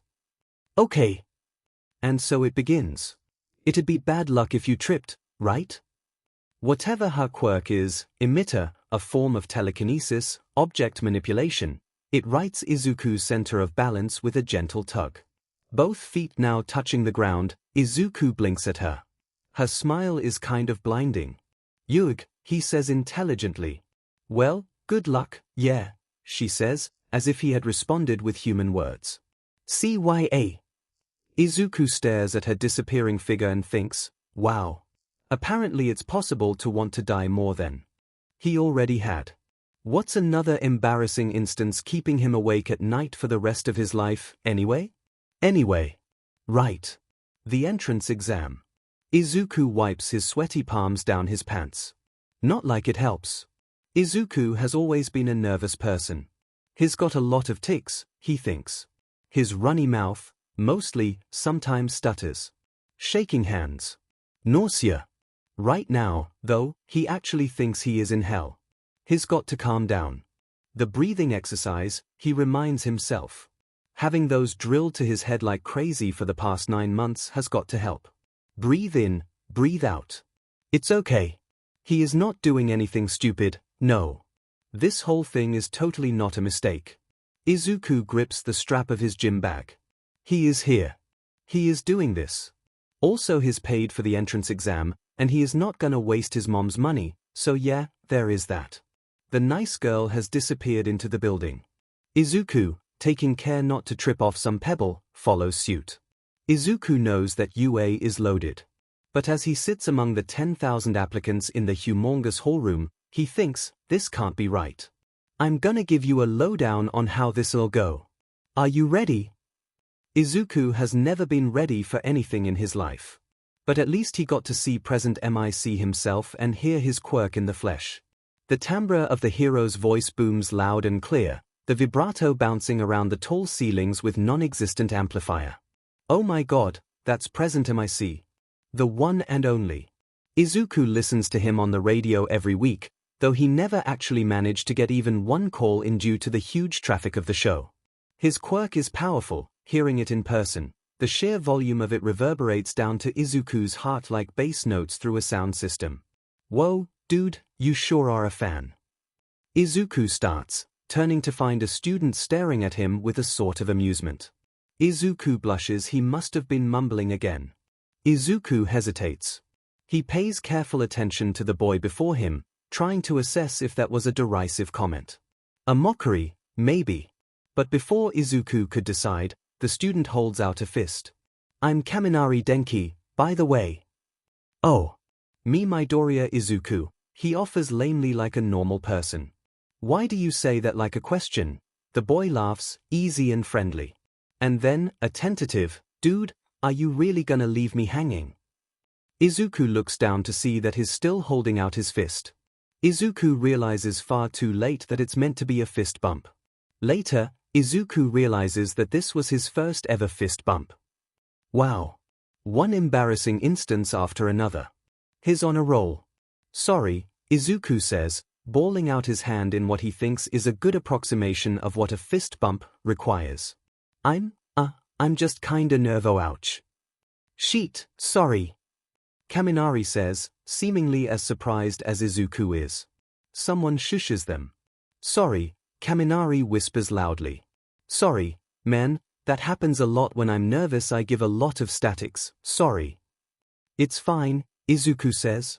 Though he waves his hand behind his back to shake the zing out, rubbing where their knuckles had touched the zap was far stronger than a normal static touch. It kinda hurt, honestly, but he isn't about to tell Kaminari that. Was that, your quirk? Kaminari opens his mouth to answer, but someone shushes them again, someone from the front, so they both cringe, grin at each other and stare out at the podium. Now pay close attention, listeners. Izuku can't help fanboying a little inside. Being addressed as listener, when present MIC is right there. Unparalleled. We'll be testing your mettle by running a 10-minute practice run at our replica city district. You can take whatever you want with you. There it is. He sneaks a glance at Kaminari. Kaminari doesn't bring anything with him, but the same can't be said with other students and Izuku. Izuku's seen the others carrying backpacks and cases that can't be anything other than some kind of support items. For their quirks, mostly, Izuku would guess. Or just some kind of boost. He's checked the rulebook, obsessively, and even made some, nerve-wracking, phone calls. Weapons are a go. Izuku is rarely ever lucky, but he thinks of this one as a blessing. Not that the weapons would help Izuku much. Stop, Izuku chastises himself. This is no time for self-deprecating crap. Geez, everyone sure is dead, though. Kinda feel bad for him. The boy, Kaminari, nods at the faraway stage. The entire stadium is silent, despite present MICs being master of ceremony. The rest of the students are apparently either too tense or too serious to treat this as some kind of a fun thing. The hero is still valiantly trying to hype them up, though. Can't blame them. I'm pretty anxious too. Izuku notices that Kaminari has been jittering for a while. His foot can't seem to stop tapping down the floor in a rapid beat. Kaminari is literally buzzing with energy. Izuku's throat feels dry. Nervous is an understatement. He thinks his heart is just gonna drop to his socks at any moment. Me too, Izuku says. Head to the specified battle center, okay? Izuku checks the assigned paper as if he hasn't memorized the content already. Examinee number 2234, Battle Center B. His own face smiles unsurely at him from the awkward, emblemed school photo. 7 battle locations. That's what, roughly 1.400 kids per ground? The paper creases under Izuku's thumb. That's still a lot. Impossible, even. They must have separated kids from the same school to different grounds. Izuku hasn't seen Kacchan. Has he caught that flash of familiar blonde hair amidst the mass of applicants? No. Izuku would have known.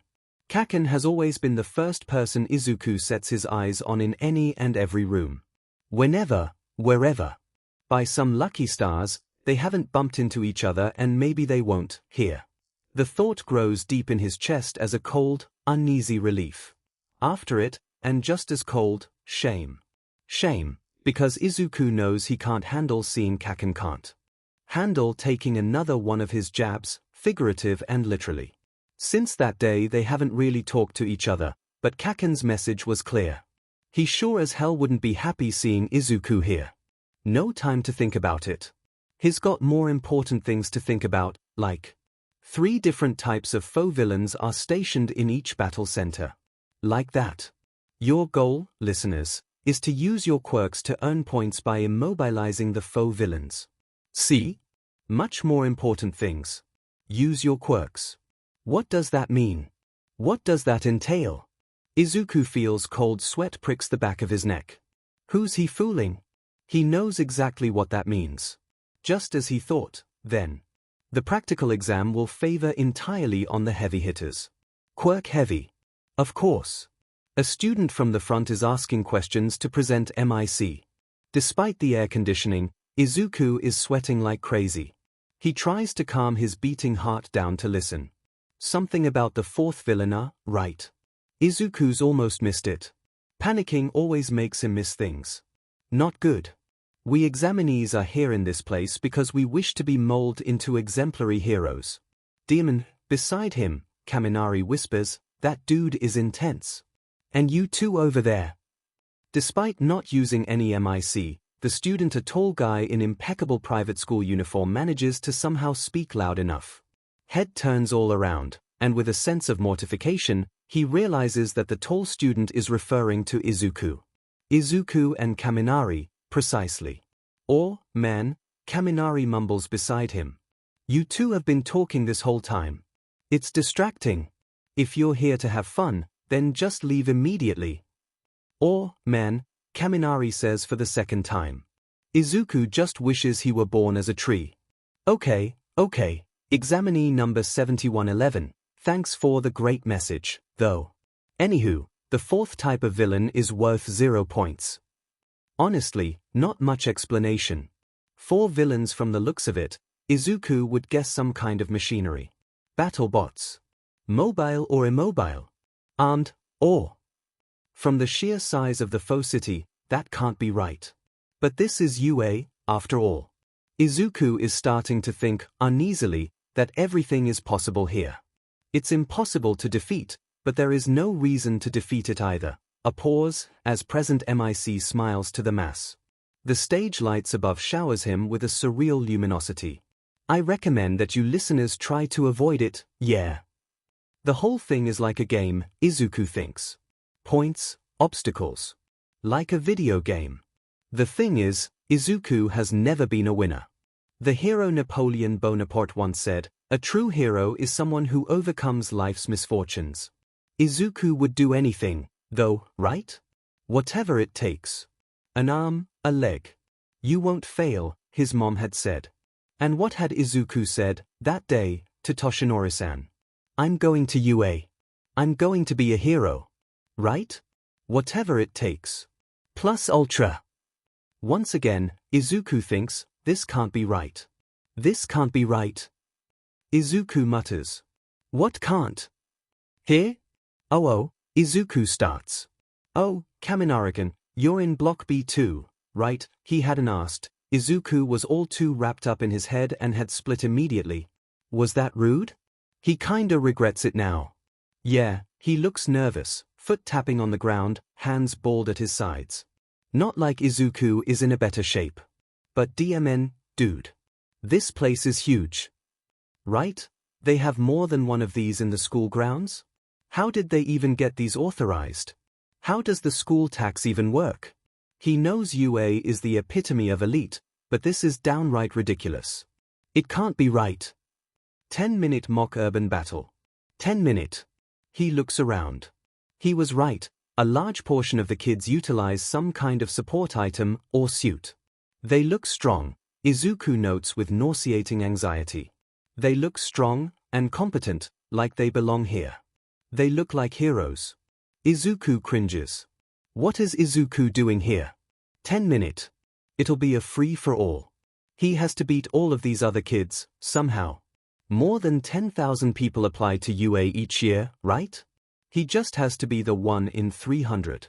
He could laugh, but he kind of wants to throw up right now. Don't panic. Don't panic. If he panics, he'll mess up and it'll all be over and he'll go home to his mom empty-handed, and that's if he even goes home after all. His panicking. Demon, why does everyone have a support item? Even you, Midoriya. Hey! Midoriya looks down to his utility belt and his gym bag slung over his shoulders like a backpack. It's a comforting weight, and he's carried it with him enough that it wouldn't slow him down much. Oh, these. Yeah, my quirk, need some support items. And these are just, common safety glasses, they're not even new, all scratched up that they are. These are the same worn-out goggles that he uses all the time tinkering with stuff. I just like to be prepared, you know? As if he is prepared at all at the moment. I feel like I'm the kid who didn't bring a pencil or something. Kaminari doesn't look that distressed, but Izuku doesn't mistake the cold sweat dripping on the other guy's forehead. Izuku isn't very good at motivating people or talking to people at that matter, but don't worry, he tries. You'll be fine, unlike Izuku. After all, the exam favors combatant heavy Quirk. And if the villains are what Izuku suspects they are, then that's the girl from the front of the gates. Izuku winces at the memory, but she was nice enough. Maybe he should go wish her luck, right? She looks kind of worried. What are you doing? Someone says, from behind. What really starts him, though, is the foreign hand on Izuku's shoulder. Izuku turns. Heh? And then, oh! That girl appears to be trying to focus. Are you here merely to interfere with everyone else? Izuku's head blanks out. Blurger, he offers. Hey, dude, Kaminari frowns, moving to stand beside Izuku. The student, the tall guy who had berated them at the hall, towers above Kaminari, but it doesn't seem to deter him. Not cool. That's all right, Izuku cuts in. The idea of someone else standing up for him is pleasantly very surprising but startlingly uncomfortable, somehow. It's okay, Kaminari-kun. He turns to the tall student. His figure is stoic, eyes hard behind his glasses. I'm sorry, I'm sorry. The other applicants are looking. He can feel the eyes staring at him. He can almost hear the mockery. The offhand, derisive comments. Kacchan isn't here. Kacchan isn't here. Under the tall student's cold eyes and the stares and everything that's happened today, it's getting more and more obvious that this was a mistake. That Izuku doesn't have a place here. Around these people that actually have powers, that look like the main characters in a superhero story. And Izuku is just Izuku, isn't he? And he just isn't supposed to be here. Present MIC's voice booms over the arena. What are you waiting for? And then the exam begins. Not only is it a free-for-all, it's a straight-up buffet. Physically, Izuku is in good shape. The fittest he's ever been. His stamina is alright, his strength is okay, and he's been told that he is fast and slippery. Here, Izuku sees now that none of that means anything. The other applicants are rushing to the battlefield, sinking claws and teeth on the first villains they see, and those with destructive quirks just blast through them like a breeze. Izuku, for a hopeless moment, can only stare at their backs from afar. The blatant metaphor is almost hilarious. Izuku has always been behind. Always has the odds stacked up against him.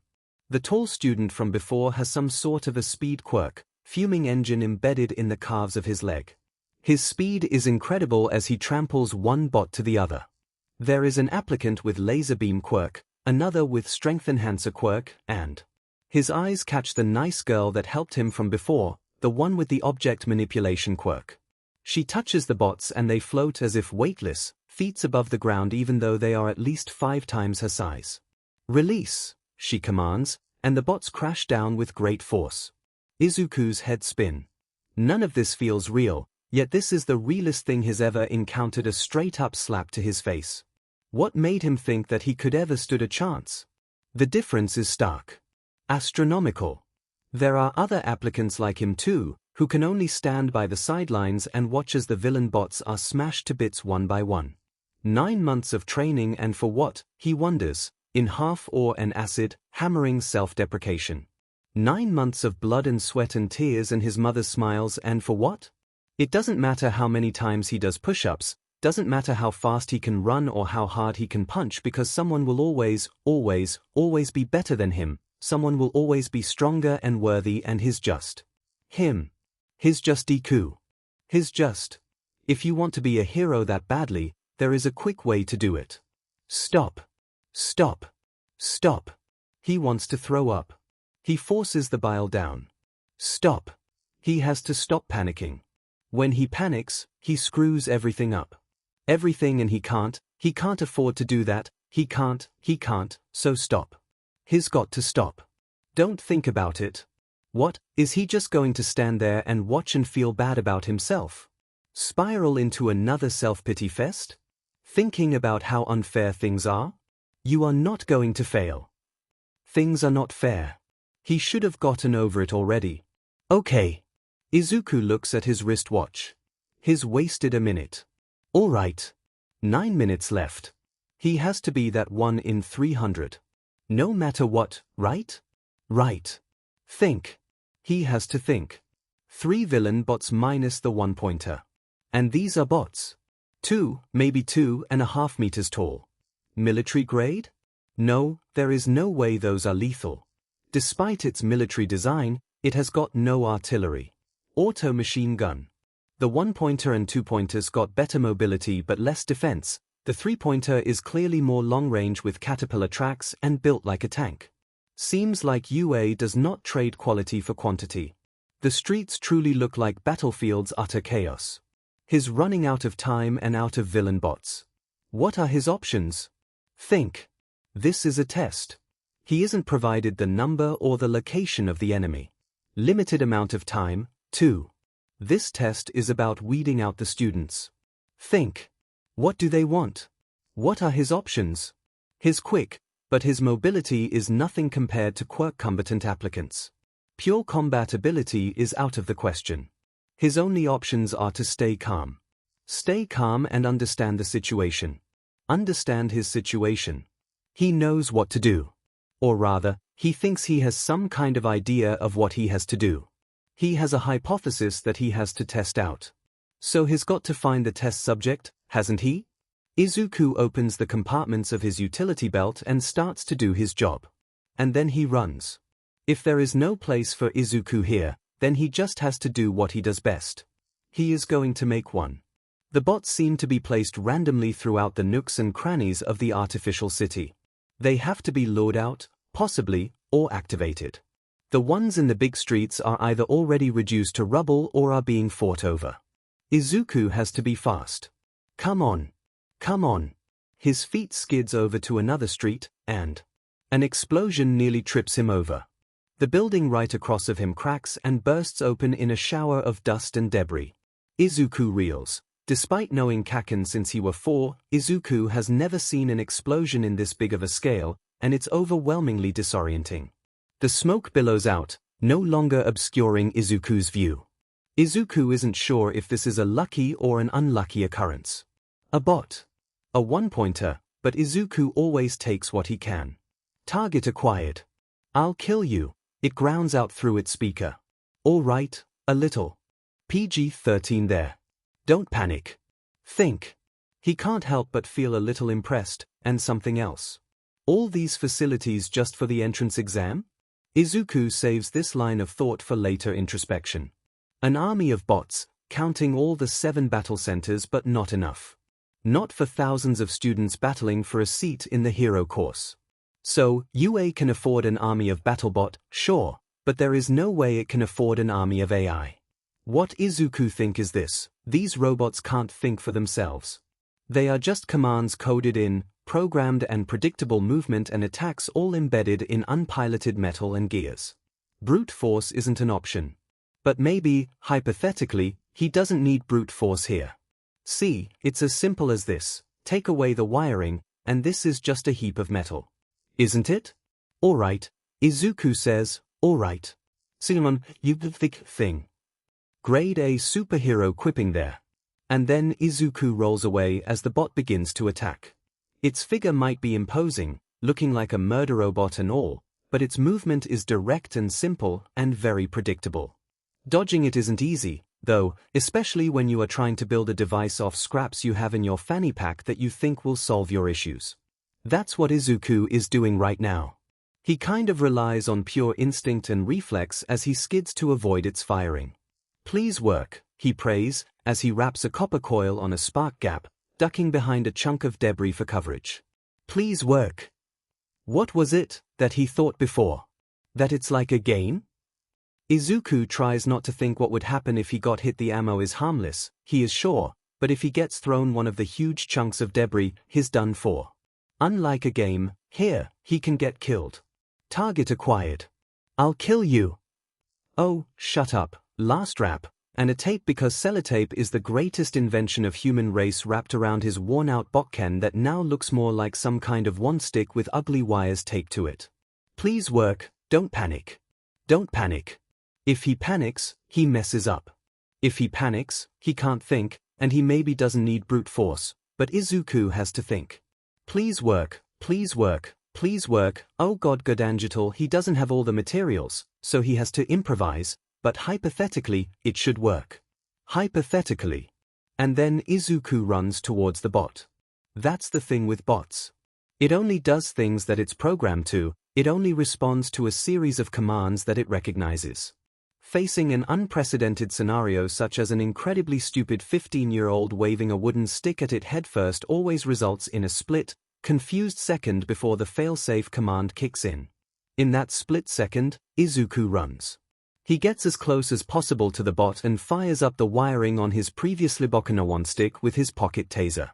Please work, he says, pointing his invention stick at the vague direction of the one-pointer. Target acquired. Ow. What the hell, that's mine. I got to it first. What? Yours? Did your grandma own UA or something? Hey? Did she? Hey, don't bring my grandma into this. 13 points, I got. 5, I only got 5, Fuyuk.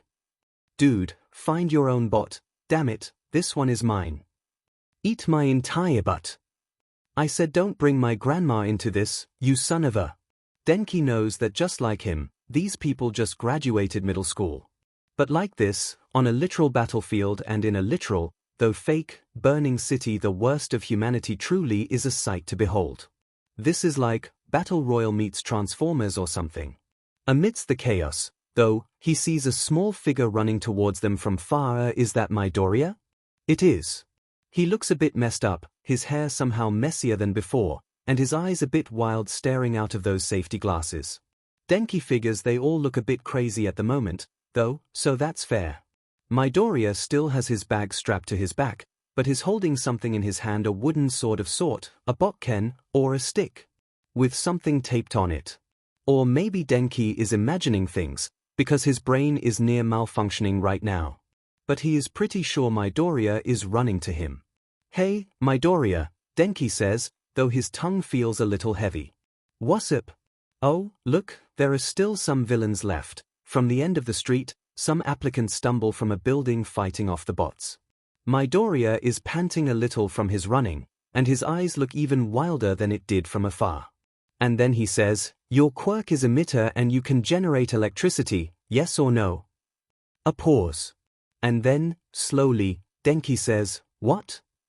Kaminari-kun, we have less than 4 minutes left. Yes or no? Yeah, Denki says, confused. But why? Do you want to team up? Denki blinks. What? How many points have you accumulated? The words are fired in rapid shots and it takes a long second for Denki to process them. What? How many points have you accumulated? Midoriya insists. 28, Denki says, and as he says it, he realizes that he is exhausted. It's not just Midoriya speaking inhumanely fast, it's also Denki's brain this close to getting fried. The familiar throbbing at the back of his head is now progressing to something more than just a migraine. I don't think I can do more, to be honest. Yes you can. Blinks. What? He says, for the umpteenth time. Yes you can, Midoriya repeats, and Denki looks to his hand. Or rather, the stick sword thing in Midoriya's hand. Will you? Now, Denki's head isn't in its optimum processing capabilities at the moment, but it doesn't take him long to recognize what that is. From up close, he realizes that the thing taped on it is a circuit. Dude, Denki says, in confused awe. The gears in his head are slowly kicking to work, as he comprehends what he is seeing. Did you just make this? I tested it and it worked, but for greater range it needs greater current and I can't afford that right now, and you are the closest thing to an electricity generator around here, and Denki isn't capable to comprehend that many words in that short amount of time, so he just says, how the hell did you know how to make an EMP generator sword? Midoriya blinks. I mean, I didn't? I just winged it on the fly, kinda? And I wouldn't say it's an EMP generator sword, it's just attached to the sword and because I needed an insulator and I figured the botken would work fine but anyway you see Midoriya, Denki says, slowly. Are you telling me you just learned to make an EMP in 5 minutes just now? And from the looks like it, the hasty wiring and the Frankenstein heaps of screws and wires and spark gaps, and is that a makeshift capacitor? Did this guy make an EMP generator from scratch? Electronic magnetic pulse. Of course he didn't even think about it, and Denki is the one with electricity quirk here, damn it. Goddamn, that's brilliant. Kaminari-kun, a note of panic and exasperation in Midoriya's voice, we are wasting time, so will you or will you not? Hell yeah, Denki says. Give me the EMP sword. It's not a sword, but he hands it over anyway. And then he blurts, I only have 3 points. I don't know how the points off this would work between the two of us if this would work at all but I'm stumped, and… Well. Got it, Denki says. He's not sure if he does get it, but he kind of gets the gist and he wants to do it anyway. Denki doesn't have a good handle on the output of his quirk. He takes a deep breath, and carefully holds the handle with one hand and the wiring with another, and carefully, very carefully because he doesn't want to destroy all electronic devices in the whole region reaches to his quirk and pushes. There is a moment of utter silence before loud, resounding thump. The villain bot from at the end of the street just fell and died. It's a 3-pointer. Around them, the remaining villain bots follow suit, the light in its head shutting down as if by a switch. Far, in several places out in the faux city, loud thumps are reverberating throughout the radius of the EMP must have reached out that far. Confusion slowly erupts from the other applicants. What the hell? Is the exam over? Someone says. Hey, we still got a minute left. Denki feels like his vision is starting to show more colors than there are colors in the world, but he says, holy shit.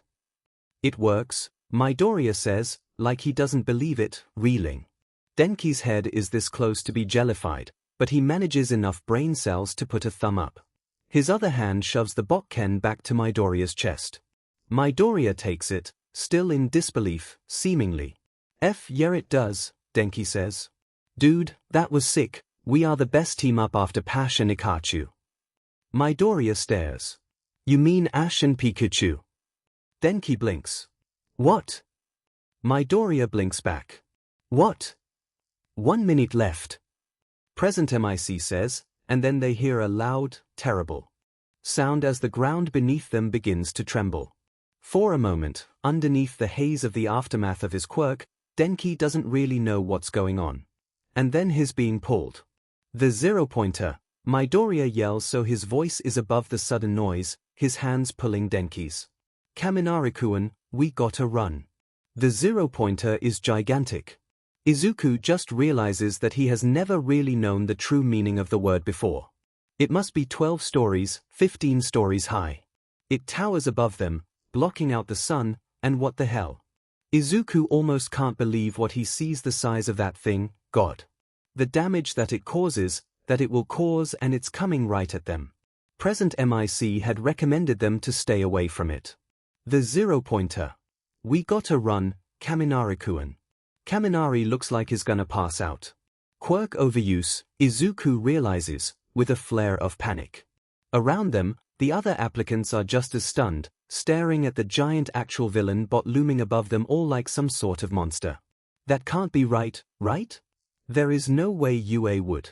Its 5 LED lights shine a few wattage higher before it smashes down to the ground with a force so powerful the buildings around them reverberate with it and blocks of concrete crumble down the sky. Smoke and dust and debris booms around them and Izuku hears someone, several someones, scream. Sheet, Izuku says weakly, half hysteric. His legs feel like jelly under him. That's overkill, isn't it? A beat, and then the main street is rushed as the other applicants start running. Sheet. Sheet. They have to go now. Kaminari still looks lost beside him, so Izuku starts to drag Kaminari's hand and begins to run when he hears it, a whimper. It's weak, but unmistakable, there is a person under the rubble. Someone got buried from the falling debris. In a stupid second, Izuku stops and looks back. His safety goggles, though cracked now, spares him his vision as the smoke billows out, and he sees her. A mop of brown hair. She got her leg stuck under. She looks like she is in pain. She looks like she is going to cry. Don't panic. Izuku doesn't panic. He looks at his Bokken. It's fallen to the ground somewhere between all the frenzy. The circuits are all completely fried. The capacitor couldn't handle Kaminari's quirk, unsurprisingly. He's only got one option left. One stupid option. Kaminari-kun, run. The boy stares back at him with confusion, but Izuku isn't paying attention. He unzips his bag with force and urgency. This is stupid. So stupid. His mom wouldn't be proud of him. Do not test it when I'm not home, she'd said. Well, she's at work, so she isn't home, but technically Izuku isn't home either. Loophole, he thinks, and winces. That's not funny. Sorry, Mom. All right. This is stupid. He is probably going to die. Or lose an arm. Or a leg. Whatever it takes, right? He lets his bag drop to the ground. He's never tried this before. He just brought these as a precaution, but he didn't really have any intention to use them. He is going to kill him. That's it. What was it, that line of thought? It's a game. It's like a game. The villain bots are stock monsters. The zero-pointer is the final boss that won't give you any points. Inventory. Hit points. Lives. It's a game, except that it's going to get him killed. Like a domino, it all falls and clicks in Izuku's head with pinpoint, gentle precision. That's it. Izuku has never been a winner. Izuku has always been so much better at losing. And that's the thing about losing, isn't it? He just has to try again. He just has to keep trying. And Izuku has unlimited lives, so isn't that just perfect? The universe has always loved to mess with him. Please work, Izuku says it like a prayer, and shoots the grappling hook. It hits, but too far off from his target, a point at the outside of the building closest to the bot. In a frenzy, Izuku tries again for the second time. By some miracle, the second hook lodges itself harshly to near Izuku's target. This is it. The cord is tight with tension. This is it. Izuku pulls, and launches. Momentum, gravity, all laws of physics are all smashed out of his head as he soars through the air in what seems like a dream. The world blurs around him and Izuku almost convinces himself that none of this is real. That there is no way he just did that. There is no way he just recklessly used his homemade dangerous invention that he never even tried before and launches himself to the sky to murder a giant robot. The impact hits him like a brick wall. And then he realizes that he literally hits a brick wall. Adrenaline rushes through him in a drunken, dizzying intensity. Distantly he can feel his fingers gripping the wire for dear life. Izuku stares to the giant red eyes of the villain bot. The sheer size of it is overwhelming up close, even the head is at least 2 or 3 times Izuku's height. Izuku can't even comprehend that he himself is feet above ground right now, hanging literally by a thread. The adrenaline and the shot of pure, sheer disbelief makes it all seem surreal. Izuku brandishes the 16th prototype. He doesn't know if he can make a jump. His feet find purchase on a windowsill. He has to make the jump, so he jumps. A click, the butane propeller clicks in and the fuel valve opens and the blade of the prototype burns. Plasma burns along the edge of the katana within the Lorentz force, casting its reflection in green from the boric acid in its fuel, turning the heat up to give or take 35.000 degrees Celsius, at best. It's not a lightsaber, per se, but it's the next closest thing that he can make. The magnetic field isn't going to last long, though, so Izuku has to do this now or he'll risk either getting smacked down by a giant robot, or B, having the whole prototype explode due to some not-so-unforeseen miscalculation, or C, all of the above. Izuku either has to destroy the bot's power source, its controller, or does enough damage to afflict all of its senses. But right now, 15 stories up the air holding a questionable makeshift plasma katana and breaking every single safety regulations his mother and any educational institutions have ever taught him, Izuku doesn't exactly have the luxuries of logical planning. So he just has to see how much damage this thing can really make. Facing the lead eyes of the one-pointer, Izuku swings and pushes with everything that he has. Every single thing that he has. Sparks explode to his vision and Izuku hears the bot groans a long-suffering sigh as it creaks and then he hears more explosions. His ears ring so loudly that it hurts, and then he's deaf. Izuku must have hit a crucial component, somehow, by pure luck. He really is on a roll today. His arms shake with the force he has to maintain, holding the hilt of the katana this time not with the intent to damage but with the sheer unadulterated instinct to hang on for dear life. He can't hear anything but the tremor is unmistakable, and Izuku knows it's coming but when the loss of gravity catches up to him, he finds himself dumbfounded. And then he thinks, holy shit, I did it. He did it. And then he falls. Here is the thing about falling. Nothing can prepare you to how long it takes. All the waxed poetry about how everything slows down in that one moment, Izuku has found out 9 months ago, is true. Everything slows down in this one moment. The buildings blur around him and the sky is so blue. Izuku thinks he is dreaming. He must be dreaming. He's dreamt of this so many times, after all, of this single sensation of falling. He's dreamt of the school's roof, the edge of the ledge. The moments building up to it, Kacchan's smile and Kacchan's laughter and Izuku's shaking hand as he writes I'm sorry before scrapping the paper out because Izuku is too much of a coward to come up with a suicide note. He's dreamt of it, so many times, the blinding, satisfying pain. The rush of regret, so much regret, and then the relief. And then, finally, the abrupt stop. He's dreamt about it. About stopping to exist. It's the one thing he can't seem to stop dreaming about, aside from the jumping part. Everything stops. No, everything actually stops.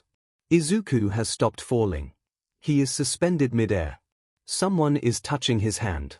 He looks and sees the nice girl, no longer buried under, now, floating on a chunk of concrete with an arm reached out to him. Her face is covered with dust and she still looks like she is in pain. And then they land to the ground like a feather. Izuku stares, uncomprehending. Around him, it looks like a post-apocalyptic wasteland. The one-pointer still stands, frozen still amidst its malfunction like a giant statue of property damage. The air smells familiar, it reeks of smoke and ash and crisply burnt circuits. Izuku realizes with a start that his hands feels like they are burning. He looks down. His gloves have been burnt away, leaving raw red gashes on his palm. His prototype really did explode, then. The pain is unbearable. The girl climbs down the concrete with effort, half crawling as she is visibly relying mostly on her hands. She stands for a short second before crumbling down. Her legs must be unable to take the weight. Her knees are all messed up and bleeding, shaking although she is crumpled on the ground, panting. They are both on the ground. She says something. Izuku is still deaf from all the explosions, but he can read her lips somewhat. I'm going to throw up, she tells him. Ah. Izuku can't hear himself either, but he responds anyway. I'm going to have a panic attack, he tells her. And then they both do exactly that. It might not seem like it, but Shinsu Hitoshi is not an optimist. The manager looks up to him from the student card she's holding. And then she looks back at the card. And then back at him. Longer this time, with an added squint. And then back at the card again. Hitoshi insists on keeping his smile on. He tries his best, but his smile does not seem to help things. Granted, he lacks practice. You are 17 years old? She finally says. Smile. Yep, he lies. Rakugo Industrial High School. Yep, he lies again. It's the only high school in the prefecture whose document layout is available HD on the internet. With a bit of Photoshop, a printer, and laminated paper, Hitoshi has successfully obtained himself an illegal student card. A pause. Hitoshi's smile is starting to hurt his cheeks. Okay, she says. I need to file this in. You get the weekend shift. There is not much of himself that Hitoshi particularly likes, but for this once, he's glad he's tall for a 15-year-old. 177 centimeters this coming spring. Can I get the night shift too? She raises an eyebrow. Smile. I kinda need the money, not a lie. Something in her face softens when she hears this, or maybe Hitoshi is just being too optimistic. People aren't often soft on someone like him. He looks too intimidating. Students have a legal limit of 16 work hours per week, she says. Plus, trust me when I say you're gonna get sick of this job soon. Worth a try. So Hitoshi's got to find another job after all. Right? He says. You've worked retail before?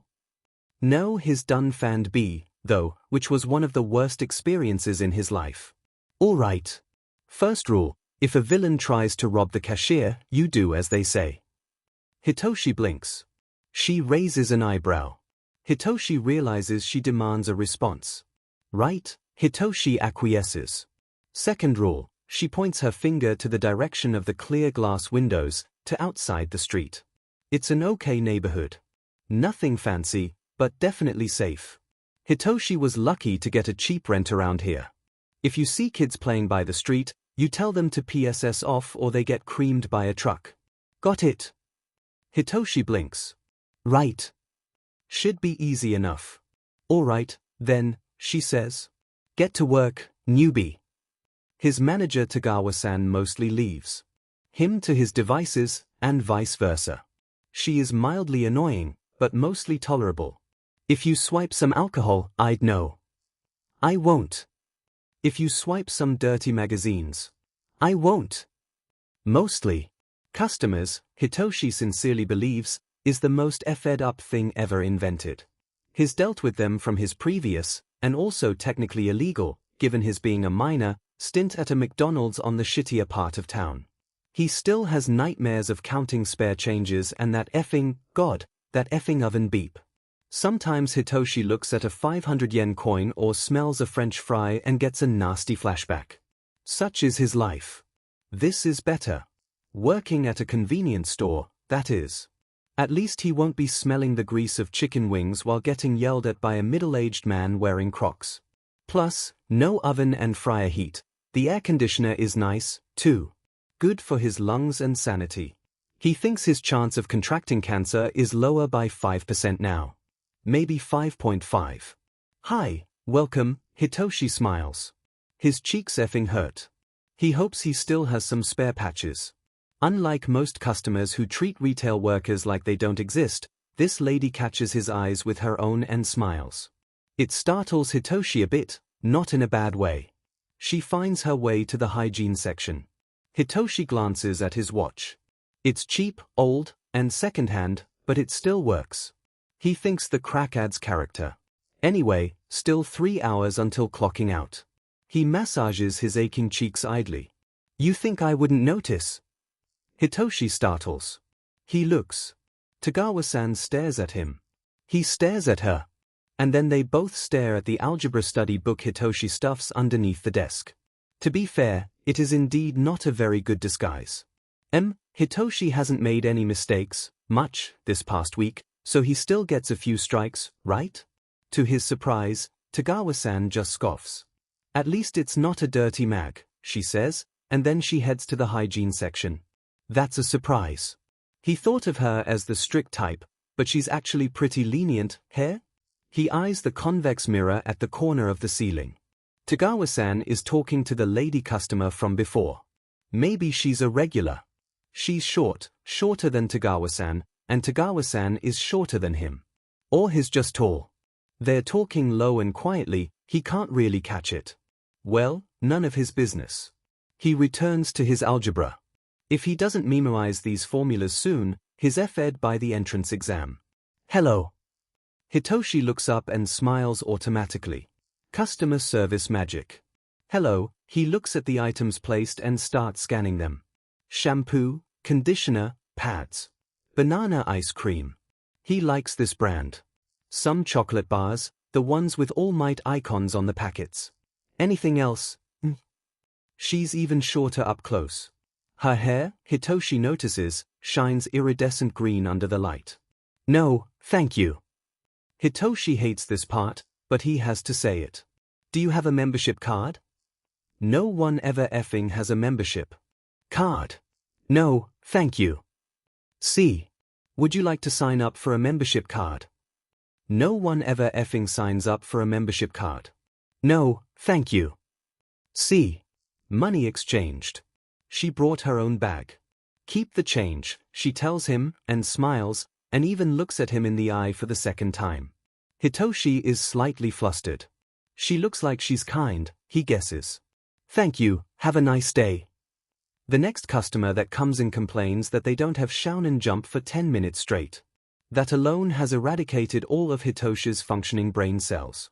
When the customers left, he looks back at his algebra and thinks, F. He isn't going to memorize these effing formulas. He isn't going to get into UA.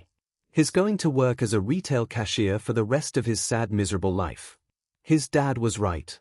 He's going to die alone and alcoholic, with PRSTT cancer stadium effing 3. Still studying? Hitoshi looks up. Before he opens his mouth, Tagawa continues, arms folded. Getting ready for the entrance exam. Ye what entrance exam? Wait, he's a effing high schooler right now. What's his supposed high school again? Rakuda. Yes. He wouldn't be studying for an entrance exam because he is definitely not a 15-year-old with really bad understanding of algebra. She raises a brow. University. Next year is your entrance exam, right? Hitoshi blinks. Right. Right. No, yeah. Smooth. Got a plan for the future? Hitoshi stares at her. Yeah, well, he lies. I'll probably take engineering or something. Or something. Ha. It might not seem like it, but Shinzu Hitoshi is not an optimist. He supposes that he does have a lot of pessimism in him. Call it a bit of a trust issue. Call it insecurity. Call it growing up in a shithole. Call it an insistence that Shinzu Hitoshi is not a naive dumbass idiot motherfucker. But right now, mind going rapturously blank as the villain bot aims its gun at him, he thinks, holy effing shit. Shinzu Hitoshi is a naive, dumbass idiot motherfucker. He knows. He's always known. The difference is stark. Astronomical, even. It's a effing landslide. All the effing all-nighters, the bruises and the skinned knees, all the everything that is done. Here, among all these true, genuine heroes to be, people who actually have a chance. People who were effing born to do this. Who were born to be powerful, to be on the spotlight. All of Hitoshi's hard work, all the pain and the tears and the blood, none of that means anything. Life isn't fair. He thought he'd gotten over it a long time ago, but sheet. Hitoshi laughs, a manic note. Sheet. Maybe he's too much of an optimist after all. He isn't going to die alone and alcoholic with PRSTT cancer stadium 3. He is going to die right effing here, a tall but 15-year-old playing hero with Terminator but fucking. He says again, and makes a run for it. Somewhere beside him, everywhere beside him, kids with powerful quirks. Wield their attacks with no care for the world. He's been paying attention to the one with some type of emitter behind him, actually, because if he's going to keep effing doing that telekinesis bullshit, one of the buildings are going to drop on them all and he. A loud boom. Hitoshi looks up in alarm to see concrete raining down the sky. See. He knew it was coming. He knew, and people like him, people like Hitoshi, he's nothing. He's just a effing extra. A helpless civilian with a nasty, useless effing quirk. He might as well be quirkless. Why did he ever think he could make it? How stupid. Did he really think he was better than this? He knows, he's always known, in his heart, that he never stood a chance. Not even once. Hitoshi has to make a run for it, or he'll die here. Stupid, useless, a throwaway collateral damage. His legs, though, won't effing move. When Hitoshi wakes up, he doesn't know where the hell he is. It doesn't look like his dad's house. Right, he moved out a few months back. But this doesn't look like his shitty rented place either. Too clean, too pristine, too fancy. Since when did he have a bedside table and an aircon? He sits up, and migraine hits his head like a truck. He groans. Language, someone says. It takes him a second to register the person, and his brain short-circuits when he does. Recovery girl, he says. And then he remembers where he is. He says again. Language, she says again, sterner this time. He almost doesn't apologize. What's the point, anyway? He flunked the effing exam. Did he pass out? Seriously? He effing passed out like a loser? All those effing algebra formulas and he effing passed out? Drink this. Dispirited and loathsome, he takes the glass of water with a muttered thanks. He doesn't deserve this effing glass of water. He drinks the effing glass of water. Good. Now, you have a concussion, so you have to rest. Take the rest of the day off, and the next couple of days after that too. You should be fine, but you have to take it easy. Are you listening to me? Yes, he lies. What time is this, even? The sky outside is still bright. He looks at his watch, and immediately says, "Foo hell, sheet. God damn it all. It's broken beyond repair. It's not cracked anymore, it's just obliterated." He is not getting a new one. Take it off, recovery girl says, but she doesn't sound so stern anymore. The sharps could hurt you. He obeys. He puts the broken watch on the bedside table and doesn't look at it again. It hurts to look at the mangled thing. He bought that sheet with his effing McDonald paycheck. F dash. Frustration coils in his chest, nasty and hot. With alarm, he realizes he's about to cry, which is just stupid. This is the worst, he says, his eyes embarrassingly hot. Recovery girl puts a sympathetic hand not on his body, but on the blanket on top of him. You did your best, kid. Did he, really? He doesn't know if that's even worse. If this is all his best can do. How long was I out? He pretends his voice doesn't crack. His cheeks flare with shame, but he can't help that. 10 minutes, she says. But you missed the rest of the exam. Great, he says. Because he's such a loser that he got knocked out not 10 minutes in. You're in a recovery space set up near the arena. Rest for a while, and then you can go a sharp pause. It takes Hitoshi a moment to realize that she's listening to her earpiece. Yes, she says, and Hitoshi notes that she sounds different all of a sudden. Sharp, like a soldier. Yes. Stay here, she tells him, and then she's gone. She's incredibly small, but she sure walks fast, Hitoshi thinks idly, as the door barges open almost immediately. He nearly drops the glass of water out of surprise. But the commotion takes his attention right away, enough that, he thinks, he can push his mental breakdowns schedule to later. Recovery girl is back along with a couple of medic, he thinks, and a tall guy in all black attire. They're wheeling a stretcher, and on it is a kid who can't be older than Hitoshi. His right arm looks nasty, red and fleshy all over, like it's been burnt. He's scratching on his own neck, gasping hysterically like he can't breathe. They place him on the bed on the other side of the room. He's having an attack, recovery girl says, urgency in her voice. He can't breathe. We have to give him room. Get a paper bag. Hurry. Call his guardian. The medic runs out of the room. Hitoshi has never seen anything like it, and he can't do anything but stare. He can't look away if he wants to. You can't look away from a car crash, no matter how terrible. My Doria-kun, recovery girl's voice, impressively calm, loud yet gentle. Can you hear me? You're okay. The gasping, hitching breath is terrifying to hear. He looks like he is drowning, his face scrunched like his in extreme pain. The room smells like gunpowder and something burnt. Distantly, and far too late, Hitoshi realizes that this boy must be another applicant. A student. My Doria-kun, stay with me. Nod if you can hear me. He can't hear you, the tinnitus. The medic returns with a paper bag. Hitoshi knows this one.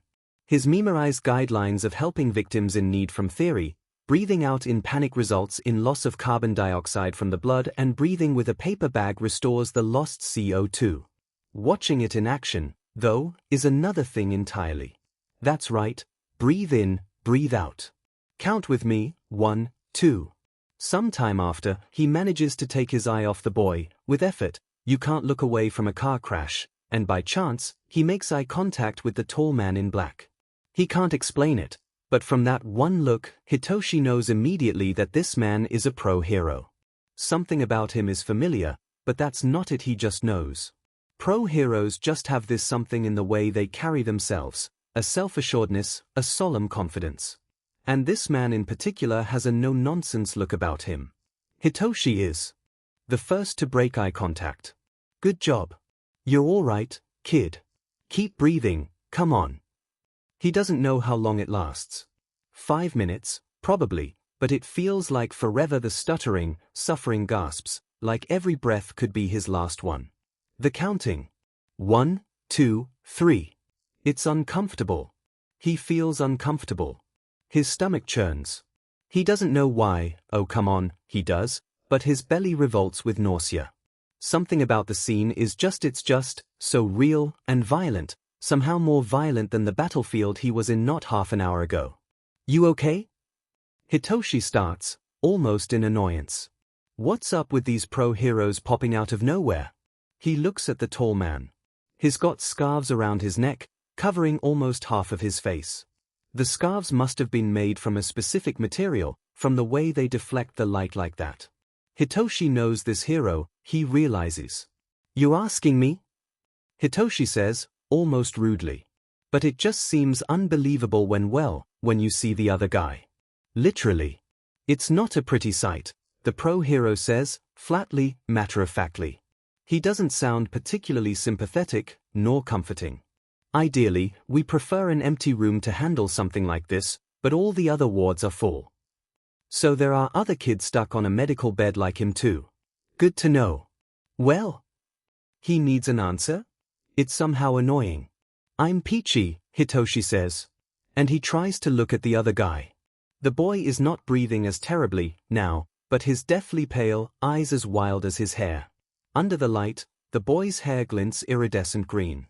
Like the nice customer from the other day, Hitoshi's brain supplies the useless correlation. And then the boy heaves and throws up into the paper bag. Sheet, Hitoshi says, as his stomach protests, and then he says, because there is something about human beings that when they see other human beings do some sheet, they just reflexively feel inclined to correspond. Like yawning, and unfortunately, barfing. It's in their effing nature. And Hitoshi knows this, from theory, too. Effing sympathy vomiting. Here, the pro-hero procures a paper bag from somewhere spare, maybe, and hands it to him. Thanks, Hitoshi says. I know who you are. You are Eraserhead, and I'm your biggest effing fan. And then he too, throws up into the paper bag. When he finishes barfing, he contemplates why the hell did he come to UA just to get his butt kicked, his pride trashed, and his watch obliterated. Does this happen every year? He says, hoarsely, not expecting an answer. Yes, Eraserhead answers. He passes him a glass of water. That's effed up, Hitoshi doesn't say. Thanks, he says instead. One of the medic enters the room. His mother will be here in 15 minutes. Good. The guy Mido something still has his face inside the plastic bag, but at least he doesn't look like he's going to die from asthma. His hands are shaking, though, shaking so hard that it's unnatural. Hitoshi never saw someone tremble so awfully that their whole body shakes with it. Hitoshi's stomach churns again, and he looks away. Suddenly, he feels awful for staring. It feels like an invasion of privacy. He can't stop himself from hearing, though. My Doriakan, I'm going to have to check your arm, now, is that fine with you? For the next few minutes, Hitoshi just awkwardly stares at the ceiling, pretending to be one with the wall. He really can't be feeling bad about his stupid practical exam failure when he just saw someone looking like they were dying. He guesses he has all the time in the world to hate himself later at home. My Dorian, Hitoshi is trying to tune out their voices, he swears he doesn't mean to eavesdrop, the room is just so effing silent he can't help but listen these scars, they. And then silence. He hears shuffling and something about the pause, he knows that something isn't right, somehow. Like when you enter the room and everyone shuts the F up suddenly because they were talking about you. Or when your parents are fighting but they pretend that they aren't but you just know. It's the kind of awkward, tense silence that Hitoshi especially hates. God, he wants to get out of here. It's okay, a new voice. Extremely hoarse, tired, and boyish. It must be the Mido guy. Another silence. Can you hear me? A little. Right. Well, my quirk allows me to amplify your natural healing process, but by no means without a price. You need a good, long rest after this, you hear? Thank you, the guy croaks. I'm really sorry about the trouble I caused. The sudden coherency in his speech is surprising. Just a few moments ago, he didn't even look like he was conscious. It's no trouble at all, Recovery Girl says, firmly. A long pause, and then a sigh. We'll talk about it more when your mother is here. But you must understand that it's no trouble at all. Pause. Here, have some candy. It'll help. You too, young man. Hitoshi startles for the third time today. Just in a few seconds, she's somehow already by his bedside from across the room. Diamin, she's fast. He takes the candy because there is no other choice. Right. Thanks. How are you feeling? Better, he lies. She flicks his forehead. Ouch. I meant what I said, she says, a warning. You have a concussion. It is not something to be taken lightly. You were lucky it didn't kill you. Somehow, it doesn't sound like a hyperbole. You have to take a long rest too, got it? Yes, whatever. She folds her arms in front of her chest. Being a hero is not about getting hurt, she says, and Hitoshi looks up, surprised by the non sequitur. Contrary to popular belief, it is not. You have to take care of yourself if you want to help people. You hear? Both of you. Being a hero? Is that stupid, naive dream even still within his grasp, now that his fed it all up? Taking care of himself? In all honesty, it's incomprehensible for him at the moment. She looks at his eyes, intently, for a moment. And then she shakes her head, and suddenly looks tired and much, much older. You still have a lot to learn. Rest here for now, she points at both of them. Rest. It is definitely a threat. She gestures to Eraserhead, and the medic, and all of them leave the room. Hitoshi can hear her voice. See, this new generation of heroes will make me lose all my darn hair, and then the door closes. And then Hitoshi realizes he's being left alone with the other guy. Also, he doesn't know when he can leave. Can he leave now? Like, right now? Hitoshi is exceptionally good at initiating conversation. Admittedly, his favorite and only conversational skill is sarcasm, but he likes to think that he's not hopelessly unsociable. After all, that's what his quirk depends on. But he has never been one to make friends. Even more so to butt in other people's business. That's just stupid. F it. He spares a furtive glance. The guy looks not calm, exactly, but at least he's not clawing his throat out again. He is on the bed, half sitting half lying, to help breathe better, Hitoshi guesses. His arm, or what's visible of it, anyway, doesn't look messed up like before either. His clothes are still charred and ripped, though. The back of his head is pressed to the wall, eyes closed, a frown still visible, and his breathing isn't fed up, but it's still unnatural. A little too quick, a little too rehearsed, like he's trying to keep himself breathing. He doesn't look as catatonic as before, though. Hitoshi wouldn't find it surprising if he wasn't even aware that Hitoshi was in the room the whole time. Enough staring. Hitoshi averts his eyes, but he can't help but wonder what the hell happened to this guy. None of his business, that's for sure. So he keeps quiet, stares at the ceiling. If Hitoshi had gone through that kind of thing, what he would need is space, and a lot of it. So he's going to leave this guy alone. He doesn't even care. You okay? At first, he's not sure if the guy even hears him. But then, yeah. Okay, great. Enough interaction. Hitoshi has fulfilled his duty as a fellow human being. He can now lay and stare at the ceiling in peace. And then, almost too small to be audible, I'm sorry you had to see that. Damn it. Hitoshi looks. The guy isn't looking at him, eyes still shut tight, but he looks a bit more pained than before. Hitoshi thinks he gets it. He wouldn't want to be seen when he's vulnerable either. Hitoshi goes back to staring at the ceiling. It's fine, Hitoshi says, all stilted, and wow, he's unsurprisingly bad at this. He doesn't know what to say. Get well soon? Come on. The room falls into silence, except for the guy's halted breathing. And if Hitoshi hears the guy cry, he's going to pretend he doesn't. After a while, the door barges open for the second time. A short woman runs to the guy's bed at an incredible speed. Following her is Eraserhead. "Izuku," she says, like it's the end of the world. Under the light, her hair glints iridescent green. "Izuku. I'm okay, Mom." This is something Hitoshi shouldn't see. Hitoshi, as a rule, is uncomfortable with any spectacle that involves affection, familial or otherwise. That is just the way he is built. God, he wants to go home. Test the prototype?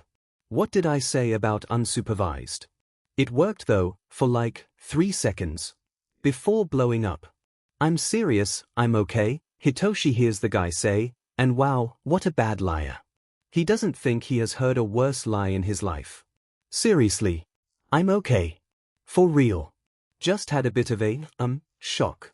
But I'm fine now. Seriously. Seriously." For a guy who looked like he was dying not 15 minutes ago, Hitoshi's got to admit, that's an impressive bravado. "Mrs. Midoriya," Eraserhead says, and his tone is tense, cutting. "I believe we need to talk." And that's Hitoshi's cue. He sits up. His head pounds, slightly, and he ignores it. He feels the room's attention diverts to his direction, and he ignores it too. "Sorry to interrupt, but I feel better now. Can I get my bag and leave? Also, possibly, use the shower because he smells like vomit, explosion, and also failure. The last one would be hard to get rid of, though." "Ah, the Lady Midoriya's mom, is it?" says, like she just sees him, and Hitoshi pays attention to her for the first time. "Wait a minute." "Ah," Hitoshi says.